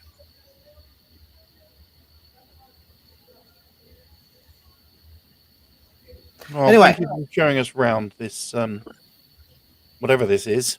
Unsanctified. Dear, oh dear. Mausoleum. Let us. I'll take you over to the stable now. We'll go past old Fred's shed. Yes. We surely have to see that. Met him yet? Have you? No. Know of him. Haven't met him. Not yet. And he sets off at quite a brisk pace down the hill and towards the back. John, you haven't by any chance heard of any of these trespassers getting as far as the mausoleum? No, but it's kept locked. Hmm. I suppose so, yes. We keep it locked. Haven't been broken in, has it? No. The lock is quite sturdy, and the door is most robust. Because thankfully, it is made of wood and not bronze. Anyhow, I see old Fred is in his in his hut. Fred, you see this waft of pipe smoke coming out of the hut. Yeah. And a bearded man pokes his head out. And John. Are these the visitors that the ladyship was talking about? You hear the sound of dogs barking. You two, shut up! Visitors, shut up! You hear woof, Shut up! Shut up! Don't mind them, says John. They'll get used to you. No problem at all. Not a problem at all. Very pleased to meet you. Pleased to meet you, sir. I'm Percy. This is Walter. They call me Old Fred. Lawyer Nunn is our lawyer friend. I mean, yeah, you can call me Fred. These are my dogs. They look like good guards. Fine animals, yes. This is Michael. Michael is a large setter, and this one here is Daniel. They look like a lawsuit wouldn't happen. Daniel's quite a large bull mastiff. But they sniff around. They come bounding over and sniff around you, and they do quieten down. But they were quite noisy when they first knew of knew of your existence. Well, we could cut right to the chase. Yeah. I would like to ask you if you have ever seen any of these trespassers, been in any of those Your instances? dogs go off in the middle of the night for no reason. Yes. You see, I don't believe they're trespassers, you say. They say the grounds are stalked, you know? The master says he sees something, and I believe him. And does that set dogs I off? beg your pardon? The dogs, they do bow wow from time to time. And have you seen anything? No, I've not seen anything. Legend is, there's a green man. Other people say they've seen him. Villagers say they've seen him out and about in the village. Of course, they're talking nonsense. They're drunk. They've been down the pub, haven't they? Wisdom can come out of a drunk man's tongue. Ah, yeah, of course. Ale is good for you. Have you been down the pub yet? Beer's excellent. Yes. Stopped on the way Quite good, in. yeah. I'll be there tonight. I'll always pop in after work. Could we find this gentleman there tonight? To maybe ask them about this green man? Oh, yeah. A few pints will loosen their lips. And we may well see you down there. Excellent. Very well. In the meantime, the stable. Good day to you, gentlemen. Good day to you, John. John said, good day, Fred. Good day, dogs. The dogs are sniffing around him. They go bounding back to the hut. And he continues down towards the stable.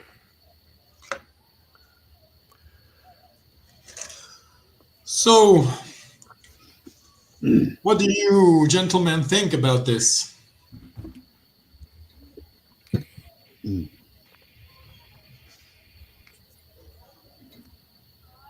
Well, local legends. I wonder how far back it goes. Maybe. Yeah. Perhaps someone is trying to. How can I put it? Play on the legend. Yes. And trying to put poor Harold into an early grave. But I don't see why they do that.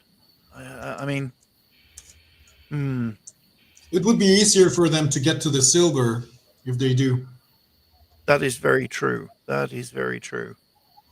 I think we need to have a chat with Harold and see what he says about it. I've got a feeling it may upset him, though. Oh, well. Buckle up, Buttercup. Yes, we might. Sometime he's going to have to, I don't know, pay the fiddler, face the piper, whatever you want to call it, to if he wants help. We need the truth. I don't think he's been truthful. Yes.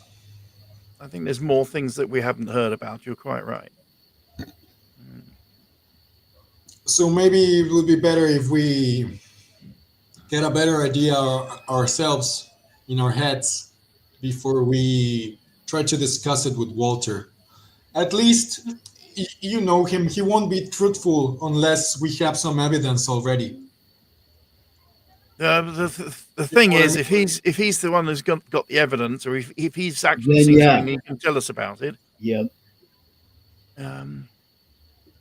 There is that. I mean, seeing he's some village hiding idiots who something, have had a if few too he's many. hiding something. Mhm. Yeah. So. And what about this depression or whatever it was in the That's other what I was thinking. side? That gully or whatever it was. Yes. Yeah.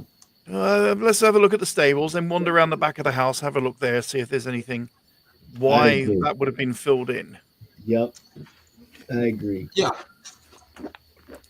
The route to the stables takes you past the back of the house. Okay. And there is no sign of what that hole might have been. All there is now is a parched lawn. So no statues there or anything like that either? No. Okay. Horses?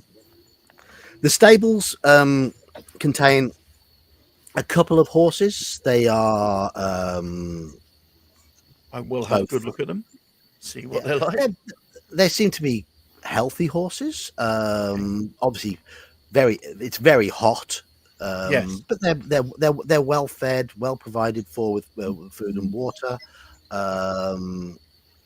and they seem to be quite calm in their stable. One of the dogs follows you over towards the stable, sniffing around, and the horses seem very calm with the dog, and the dog seems very calm with the horses. Okay. There's a lot of manure being gathered as well by the entrance to the stables. No wonder the roses are growing well. John says, yeah.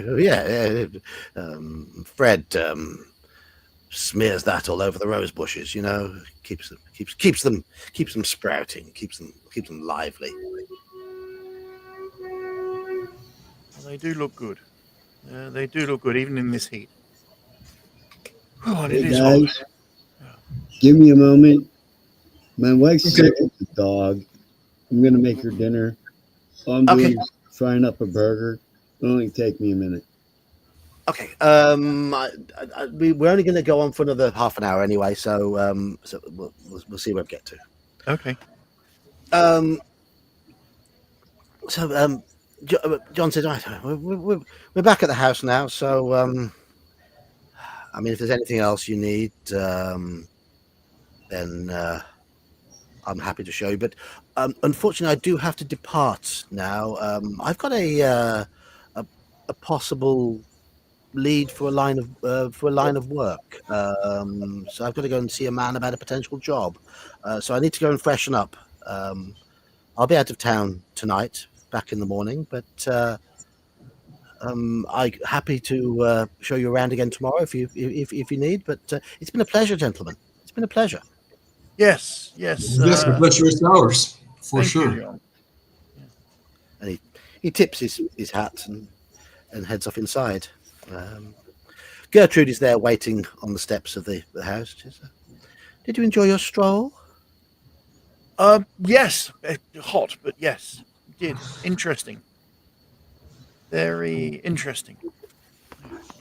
So what do you think of the stables, Walter? Do you think Harry could make some income, could turn it into some sort of income out of it? I don't really think so. I mean, the two horses are just there riding into town or whatever. They're not. This is not a stud. This place. It would take a lot of work to turn it into one. Get the connections. I could help with that, but it's not a cheap startup, shall we say? So much for my suggestions of other lines of business. Well, it's a possibility, but it's not something that you can just turn on like that. Uh, if he had the money to put into it and wanted to sort of concentrate on doing that, then something could be done, I suppose. But it would mean certain parts of the gardens that would be, or the land, there's plenty of it, would be turned into pasture for the beasts to wander around in. He'd need to hire more staff. You can see where the problems lie with that. Yes, I can see now. And sort of takes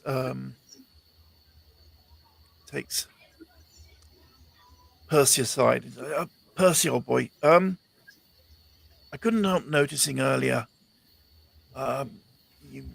when you went off into the kitchen with Gertrude, with Mrs. Forby. She seemed quite Yes. flustered when she came back.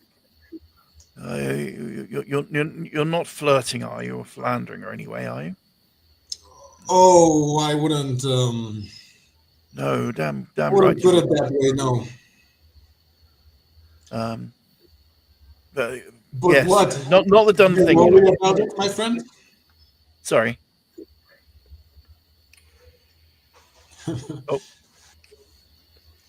Are you doubting Gertrude's motives? I just you're a good-looking fellow, man, and I just don't get in the middle of a marriage and the situation. No, not in. That is not in my interest. Good to know. I wouldn't. I wouldn't get Gertrude on the bad side of this, but I am starting to doubt what she thinks of the trespassers. You know, this situation appears to be Perhaps we beyond. should have a quiet word with her about the Green Man and what she's heard. What happened? Because if Harold doesn't want to say anything, or he does, and he gets flustered about it and it upsets him, perhaps she has heard what he says and can tell us more. It does seem I believe odd. you are right, partially, but what I also think is that she would also try to evade the matter. I know, but if that's what's upsetting him, and there is genuine reason to believe he's seen something, however ridiculous it sounds, and that might be a sort of an angle we can pursue. I have to admit, I agree with this young John. The painting, the green thing being held in the hand, it could be anything. It could Yes. be a potted plant for all I can tell. Hmm. Yes, it could be just wishful thinking on their part, especially I'm afraid that's what it situation. might be. Yes.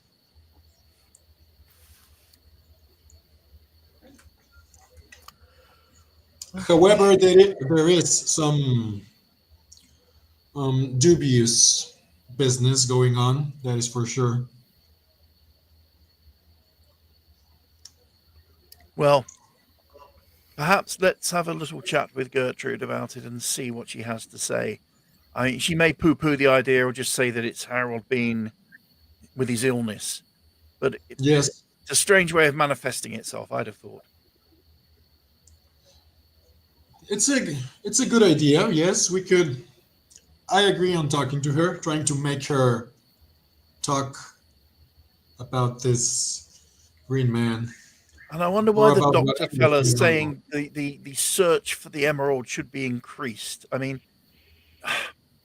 the whole thing with the emerald seems to be based on that painting, and I don't think there's any other. I haven't seen or heard anything else said about that implies there is an emerald, except what Harold believes.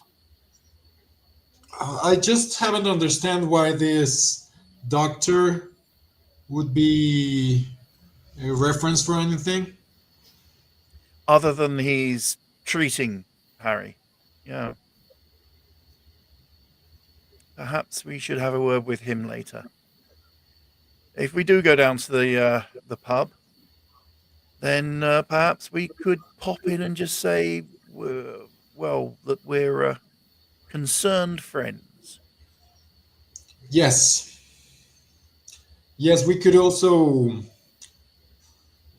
even try to hide our motives somewhat. I mean, I'm don't have any experience in this stuff, but if some of them are involved in any funky, let's say, business Shenanigans, with yeah. the silver or with the even with the potentially with the emerald, if there even is such an emerald, then it would be better than that they would believe we're after something else.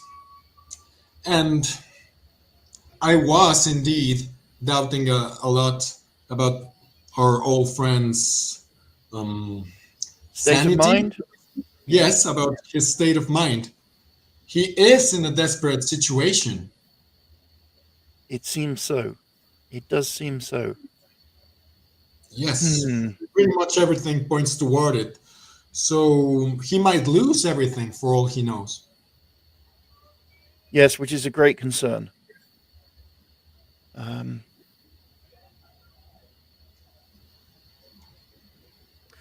yes, let's go and have a quick word with Gertrude to start with. Okay. As you're heading into the house, John, you see John leave the house, Okay. and he heads off towards the road to lead him off the estate, back towards the town. Okay. Gertrude is sort of fussing around the entryway to the house, doing a little bit of cleaning and just sort of shepherding Bates around. Bates is helping out, and Connie and Betty are just generally polishing and cleaning. She says, "Oh, just making the house as presentable as possible for you. You gentlemen. Don't need to worry about us, Gertrude. You know, old family friends and all that. Here, come for a quick walk. A little gentle stroll with us in the shade. Okay. Betty, could you prepare the evening meal? I guess we'll be eating in about an hour."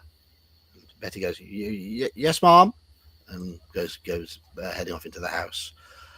Yes, you'd like to speak to me, would you? Yes, make sure we're out of earshot of anyone else. Just the three of us. Frightfully warm out here, isn't it? It is. There's some shade here, I believe, on this side of the house. Yeah, we can get some shade in the rose garden. You know, the laurel, Yes. the laurel bushes. Yeah. Yes. So, Gertie, we've had a look around, and your brother's been telling us about things that I don't think Harold wants to talk about, but we will be asking him later. What is it he's told you about this green man he's been seeing? Is that what's troubling him? I've heard the stories. I've heard the legends. I've heard what I believed for years and years and years to be nonsense. But I'm back. But Harold is certain he has seen something, heard something. A green man, possibly green-furred man. He's not always very clear with his babbling and his, he goes off on a tangent. He loses his way with his words. Yes, we saw that earlier. His mind is very much elsewhere. And no one else has seen this, or you haven't seen anything of it, or I know there are people in the village. I know the people in the village who claim to have seen this green man for. Well, after a few pints of old futtock in the pub, I am sure they'd see anything. But no one has ever turned up any proof of the existence of such an individual. Whoever he might be, if indeed he exists. I know it's bothering Harold at the moment, and I can see it in his face whenever it is mentioned. And John likes to mention it. I mean, John likes to stir the pot with him. He does annoy me when he does that. Yes, yes. These are the legends you were referencing. The Yes. the people's the town say about this green man, and what is it that they say about him? There are some who say it's a ghost. There are some that say it's an individual from legend. There are some that say it's a monster. It's all rubbish. Even old Fred believes it all. Yeah, we had a little chat with Fred. Interesting old fella. Yeah. Yes, he is. He's a Yes. fine man. He's been working for the family for many, many years. Mm. Mm. And his dogs, aren't his dogs delightful? Yes, Yes, they are very delightful. nice animals. Horses I were am very nice as surprised. well. I am surprised that anyone would trespass with such vigilant dogs. Yes. Though we encouraged Fred to get those dogs for security, and we would expect them to bark should there be any trespassers. And have they? Have you heard them? No. Hmm. And did you suggest that he get those dogs after one of these incidents occurred? No. I mean, when we were first aware that people had been digging on the land looking for family treasure, that is when we suggested that to Fred that he might get a dog. I mean, he got old Daniel first, bless him, and then a few years later, Michael.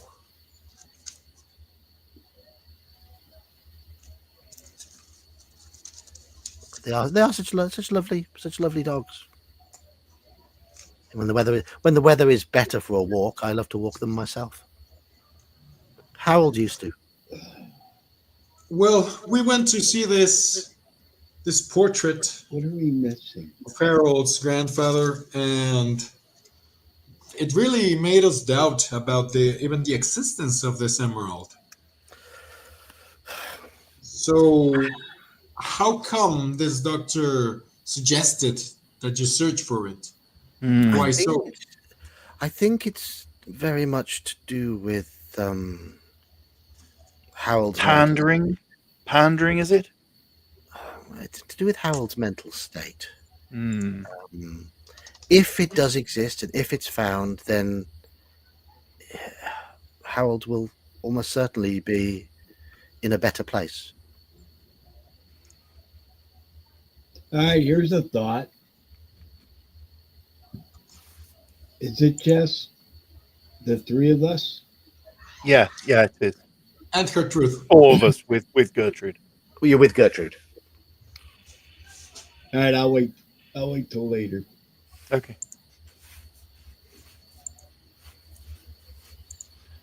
Well, we were thinking about asking Harold about what he had seen and just trying to get some sense out of this. If he has seen something, then, well, he's seen something and we'll have to follow up on it. But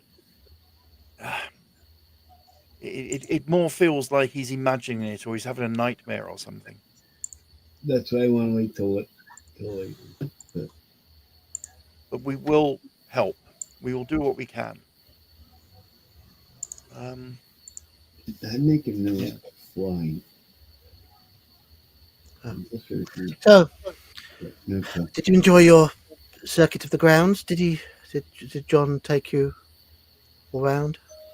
More or less, yes. Yeah, up to the mausoleum roundabout. Looked at the statues and the. It was a that. little bit unsettling, I must confess. Yes. We paid a visit to the mausoleum.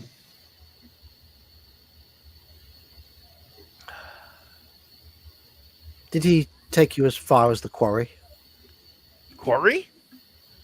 Yes, there's a quarry on the edge of the grounds, some far to the north. It just I can understand why he wouldn't have taken you there. It's not the safest of places. It's a little bit decrepit and run down. I do suggest if your wanderings do take you there, you do watch your footing.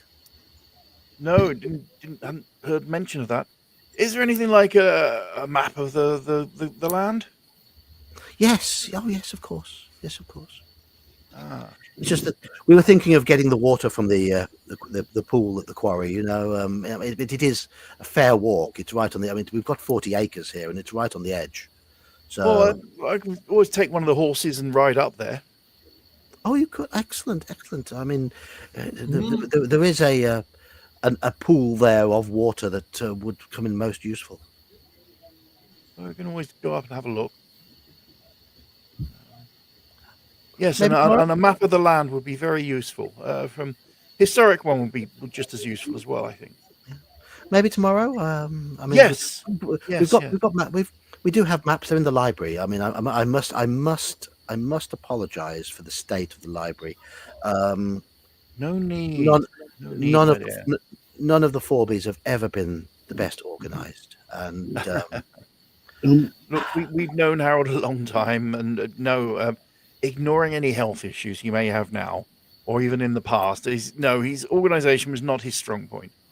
no, Yeah. it isn't. And I'm sure that there's maps in there, and I mean, I don't read much. I know George likes to sneak a peek in the library when he's well, but we have to be careful what he reads because. Oh, wait. You have a library? Yes. Well, Harold's grandfather apparently was a quite literate individual. Maybe we ought to take a look through the We library, oughta. see if we can. I mean, You never know. I mean, Yes. you're welcome. I mean, dinner will be ready very soon, but after dinner, perhaps We could have a I'm look. af- Yes, in the evening air as it gets slightly cooler, that might be a good thing to do. I mean, I do warn you now that as soon as it begins to get a little dark, Harold will insist on locking all the doors and the windows. Yes. But we could still visit the library with some lighting, I guess. Of course. Then let us do that. That would be.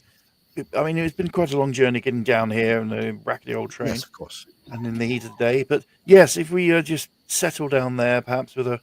Get a couple pints and hang out in the library and look through some books. I was going to say a small glass of port, perhaps, but Yeah. if yes, let us do that after Betty's produced whatever meal it is she's going to produce. Yes. I believe it's chicken. Oh, very good. Don't get too excited. Chicken is chicken. Yes. Well, it could be anything because everything tastes like chicken. So, I mean, Betty is such an excellent cook, but Harold does not let her. He insists that we all eat the same diet as him. He says if he must eat a bland diet due to his doctor's orders and him being infirm, then everyone around him must suffer with him. what a douche. Yes, I mean, he has been suffering lately.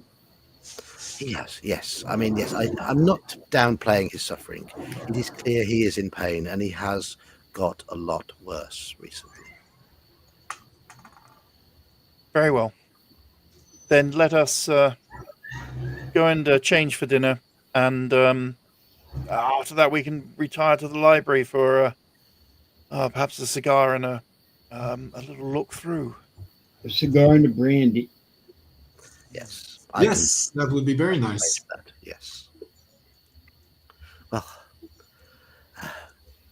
the bathroom is upstairs. There are fresh towels in your rooms, Mhm. and I'll see you downstairs for dinner in about 20 minutes. Yes, excellent. We head off to change, I guess. Okay. Just we get another 15 minutes before we stop for this session. All right. So Okay. after freshening up and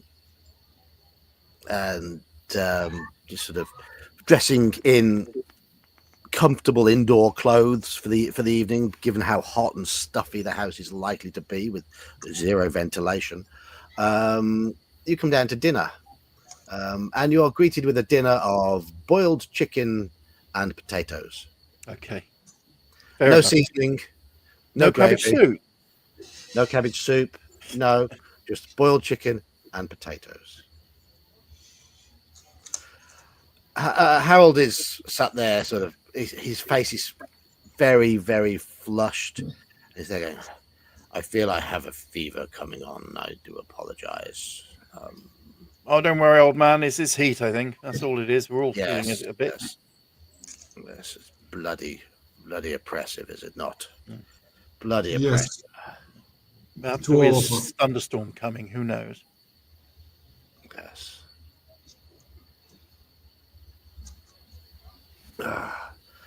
Gertrude, have you locked all the doors and windows yet? Not yet, Harold, dear. I will do so after dinner. Bloody hell, Gertrude. Have I not told you? Soon as the sun goes down, lock everything. All right. I've had enough of this bullshit. Tell him. And I don't Excuse me, know how I'm going to phrase it, but you got to be a little nicer, dude. You're being a total dick. And let me remind you, you're a guest in my house, and she is my wife. You should not treat her like that. Oh, the heat is getting to us all. Algernon, I believe. what would you know? You've never married. It's because I don't want to treat somebody like that. Therefore, I won't. But Have some Algernon, dignity, man. Algernon, You're a gentleman. Algernon, you've always treated people like that. When was the last time you put your hand in your wallet to buy anybody anything? My job is to take money. Don't Thank we know it? Don't we Don't. know it? You still don't need to treat her like that. I think fine meal. Just in this heat, this is all that's needed.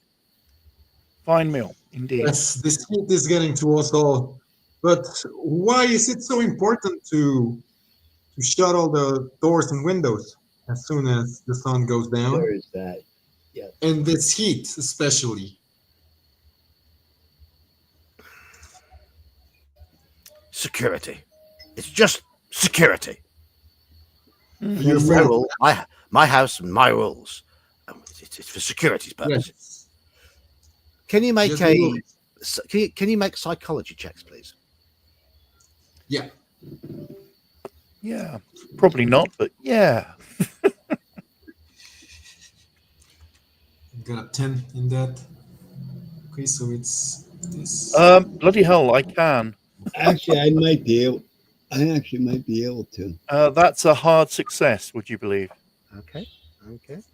I've seen horses behave like that. It's obviously something wrong. Let me get my abacus working. Get your abacus working, Daniel. Yes, that is a fail for me, I guess. It Okay. says I see a 10 in psychology. Rolled a 49. Yeah, that's a big fail. Yep. It's working. It's trying. Good.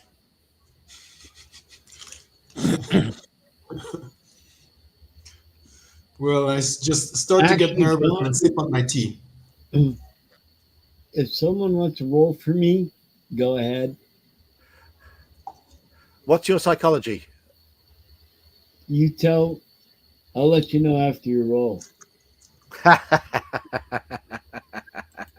I can look it up, can't I? I know you can. Yes. Does someone want to roll for Daniel? Actually, hold on. Maybe I can do it. It's coming up. He's got psychology of 55. No. Mm, Hold on. yeah, that's I got it. Yay, Raoul, Yay. and it passed. So Algernon and Walter both notice a genuine fear in Harold's demeanor. Not just security, it's something he's really frightened of.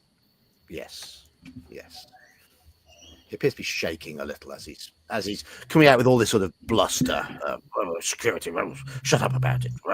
He is. There's a nervousness in him. What are you afraid of? What are you afraid of, friend? We're going to try to be nice to him. I'm not bloody afraid of anything. There's something that seems is- to be troubling you. Oh, Yes. Fine. I'm fine. Absolutely fine, I'll have you know. Hmm. Gertrude goes into the kitchen, comes out of the kitchen with Betty, and they're bringing pudding out. And it is rice pudding. Okay. She takes Percy's pudding over to him and places it in front of him and leans over to Percy and says, I've made sure Betty has stirred a big dollop of fresh strawberry jam into yours. I hold her a little and I just tell slowly to her, thank you, Gertrude. It's my pleasure.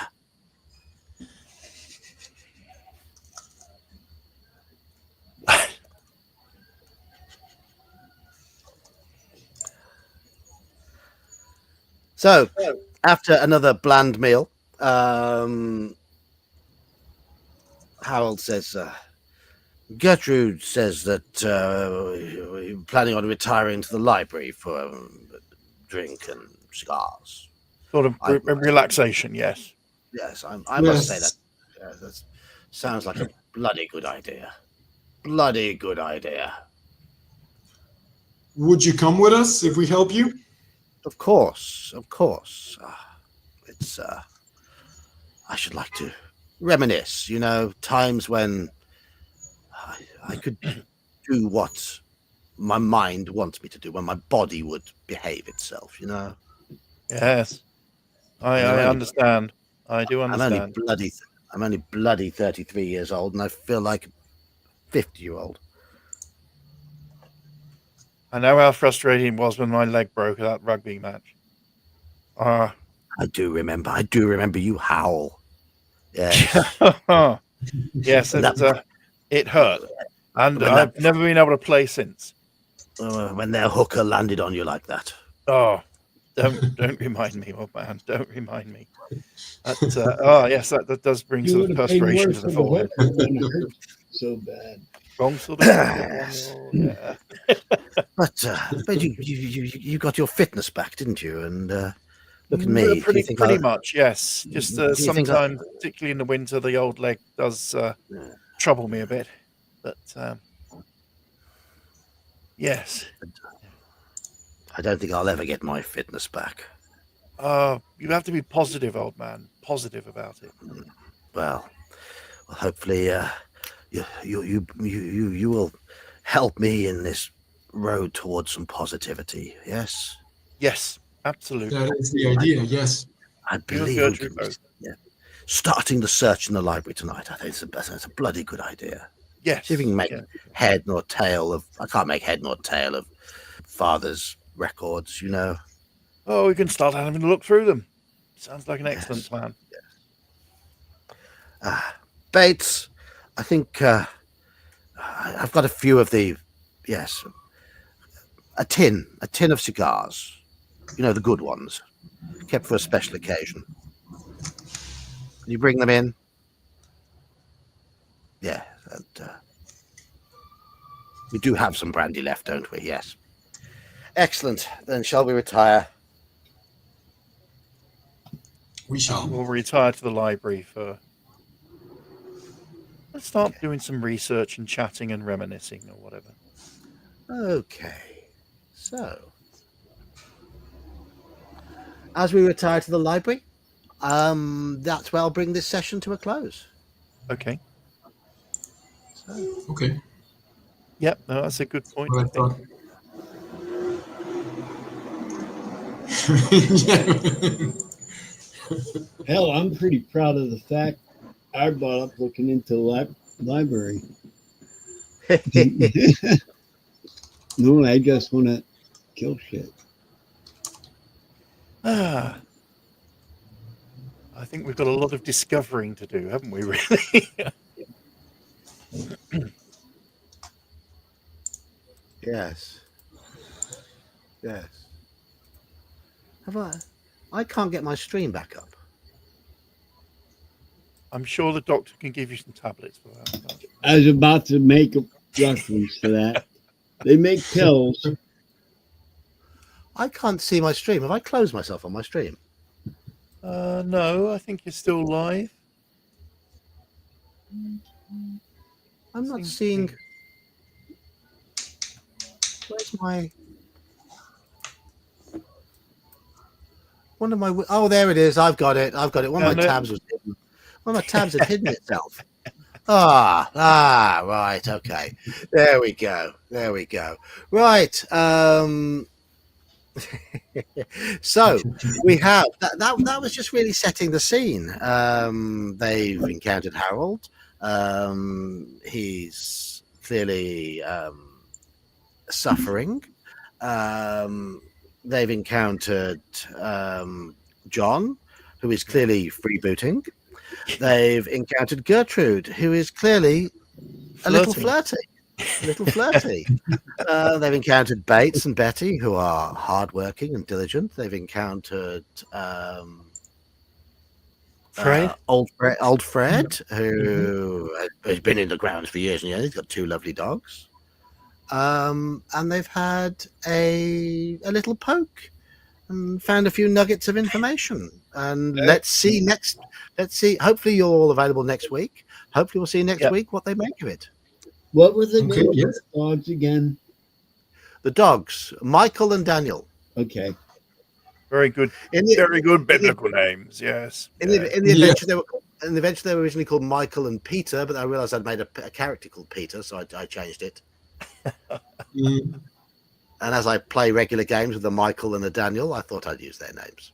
Of course. Well, the funny thing is, the wife Gertrude, the first real pet I ever had, I wasn't allowed to have pets when I was a kid. I was like 14. Was a stray cat I took in. My stepfather was not happy, which in the early 80s, you can understand what that meant. But I named her Gertrude. Oh. Thank you, Grim Squirrel. Yes, they are still living. We've only had 1 sanity check so far. It's all roll. Or 2 rolls we had in the end, didn't we? Yeah, I only had a few rolls. Things, obviously, with any Call of Cthulhu scenario, things tend to start quite slowly. I think it'll just be 1 more session, but we'll see how it progresses. All the scene has been sort of set. Who knows what's going to happen from here? Daniel is not afraid to call a spade a spade. He never has been. Yeah. So what was Sven Filker? What was that best line? What was that line of the night that you liked? What was the best line of the night? He's a douche.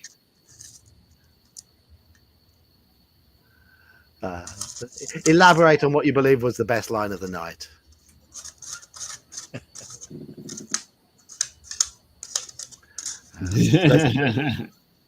Thank you guys for leaning into it very nicely.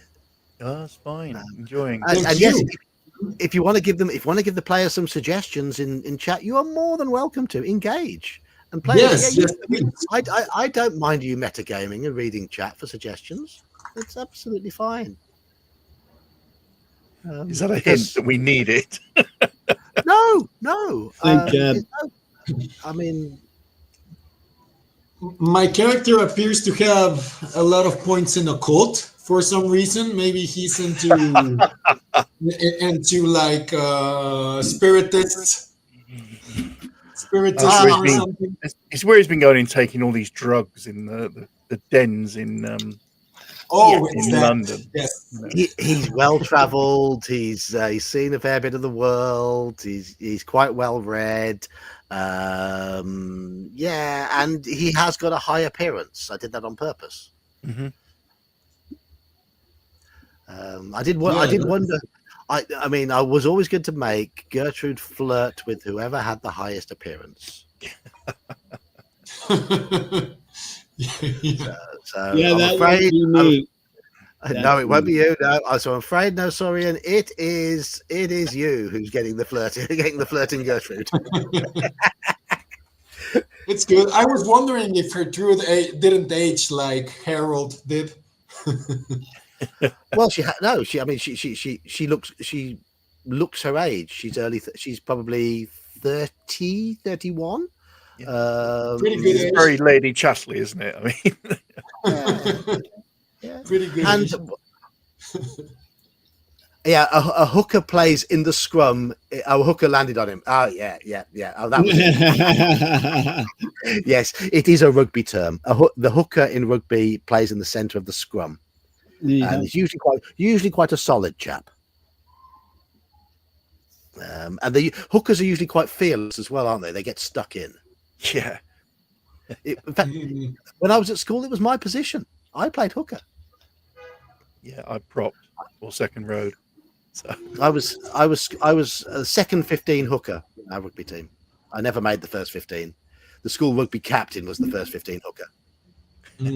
Short and squared off lads. Yes, indeed. And Yeah. I am 5'5" and have always carried a little bit of tonnage. In those days, in the right places, and throughout my judo years, in the right places. Now it's sagging a little, but. when I played your football, I think I said this. Yeah, you The right wing. you were fast, weren't you? Yeah, and I was the enforcer. I'd My be like, daughter- Coach, they're My gonna daughter's kick me becoming an out. enforcer on her team. He's like, yeah, they probably will, but we need that guy gone. Okay. Yeah. It's nice to see when my daughter's team played against the RAF. One of the opposing players, the other team, the RAF team, were unsurprisingly quite big and athletic because they are full-time forces members. They some of them could have been professional footballers, but there's not a lot of money in women's football in Britain. So they were a very good team, very fit, very physical. And it was really good to see my daughter giving back as much as she got in that game. When she put an elbow in the belly of their biggest central midfielder, I was like, yes, get in there, good girl. Yep. Especially when the Exactly. referee didn't see it. Oh. The referee didn't see it. If we're talking about kid, I don't know if I told you guys Wednesday, my daughter won the district debate thing for her high school. Yeah, you mentioned it. You mentioned it on Wednesday. Now she goes to state. That's awesome. Yeah, that's good. Okay. So I try said, having a fight with your 18-year-old daughter about something, and then she comes. try up having with, a verbal fight with an 18-year-old daughter who is good at arguing. yeah, Then you're in trouble. exactly. You're in a lot of trouble. I pity her I pity you. her fiance. Yeah, I do as well. I'm just going to let you know, after playing The Witcher the other night, I've decided to re-download Lord of the Rings online. And I think I'm going to stream a little bit of that, try and get back into it a little bit. Cool. Okay. Unfortunately, Nice. the download is massive. Oh, And yeah, it's you 8% don't have it ready downloaded. yet? No, it's 8% downloaded. So it's a big download. And even though I've got a fast computer, it's a shared internet with everything else in the house. That's what's throttling you, yeah. Yeah, that throttled me. I mean, it's fine. It's a steady connection. It doesn't have any problems. It's just not particularly quick. So, Are you wired so- into the router, John, or are you on Wi-Fi? I've got boosters. I'm wired into a booster, and the booster is paired with another booster, which is downstairs. Okay. So that's the best I can get.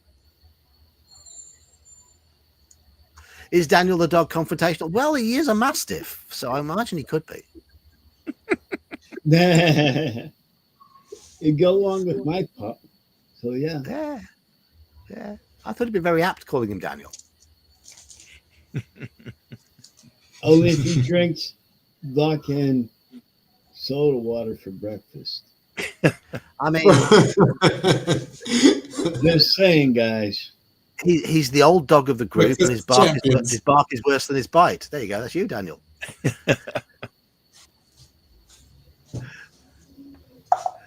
But he's lovable, really, which is also you as well, isn't it, Daniel? So yeah, that's my way. Which is why I spend so much time with you assholes. Yeah.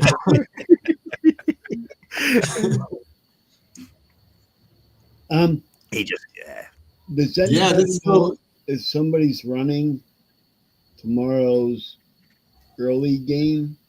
I don't know. I'm working all day tomorrow, unfortunately. Now I was hoping to have an afternoon off again, but no, I wasn't able to get that.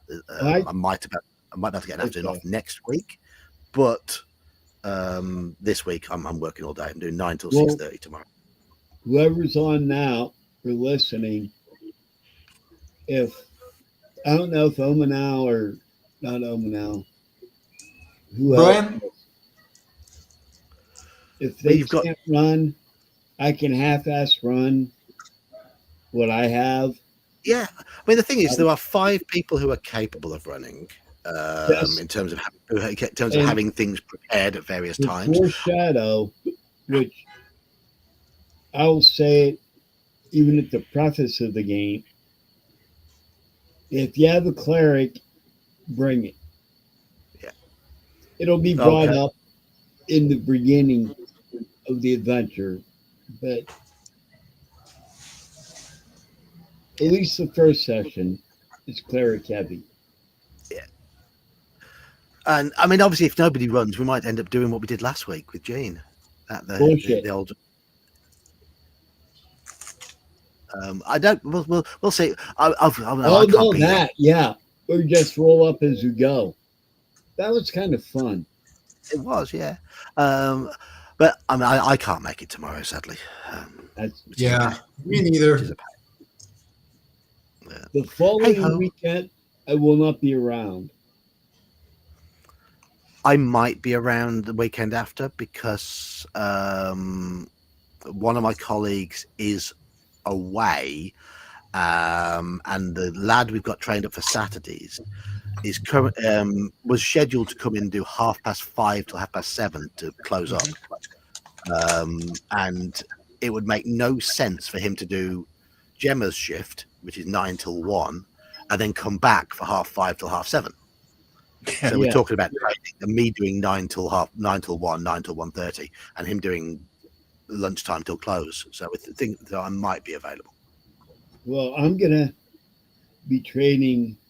This my stepson's getting married, so rather than hanging out with a bunch of old fogies like you, I'm going to go to a wedding and reception with a bunch of 28-year-old girls. So sorry, guys, you're losing out. How can we compete? I mean, you know. No, we can't compete. My phone keeps buzzing. I don't know why. I haven't got a clue what it is. All right, guys. Well, I'm going to get going. Right. See you later in the week or next Friday for the hopefully the conclusion, I guess. And yes. We'll see some of you tomorrow. Okay. All right. Maybe. Probably not me. But thank you, Dan. Cheers. So, Sven Vilke, I mean, that is something I find interesting in our games. The differences in vocabulary, and And obviously, I'm in my element running this one because it's 1890s England. It's So, just like it is now, then, really. I mean, oh, absolutely bloody marvelous. And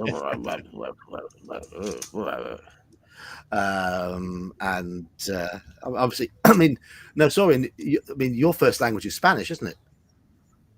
Yes, I'm sorry. Sometimes let alone the accent, sometimes I miss the words to express. you're fine. Don't worry. You're doing absolutely absolutely fine. Don't worry. Don't worry. Thank Don't you. worry. I mean, Right. yeah. I mean, I used to be able to speak a bit of French, but if I was to play a game in French, I would really struggle. Really, really struggle. Yeah, French is it's kind of hard as well. Well, French is not one of my languages, not at all. I can't. I mean, I can't speak a word of Spanish. But You can. You just need to learn because a lot of Spanish is Latin based, you know. Yeah. And but I've got a qualification in Latin, so I could probably, if I sat down and thought about it, I could probably get the gist of what's being said in places, but can't speak it. Yeah, but speaking it's something. Okay. Well, yes, I'm trying. Anywho, we're past pumpkin hour now, and I have work in the morning, so I'm going to have to. I'm going to have to love you all and leave you all. And yes, same again next week. Same again next week, definitely. Same again next week, chaps. Yes, hopefully. Yeah, hopefully. Indeed. Cheers. Thank you, both of you. Thank you, Daniel, and thank you. Hey, continue. My Witcher streams. It was a disaster. Sven Filker, my Witcher stream was an absolute disaster. It was okay. Once you switch the sound on, I mean, I was just a complete clown. I was a complete clown. I had no idea how to play that bloody game. Anyway, thank you. I can. Andy. See you all. Ta-da.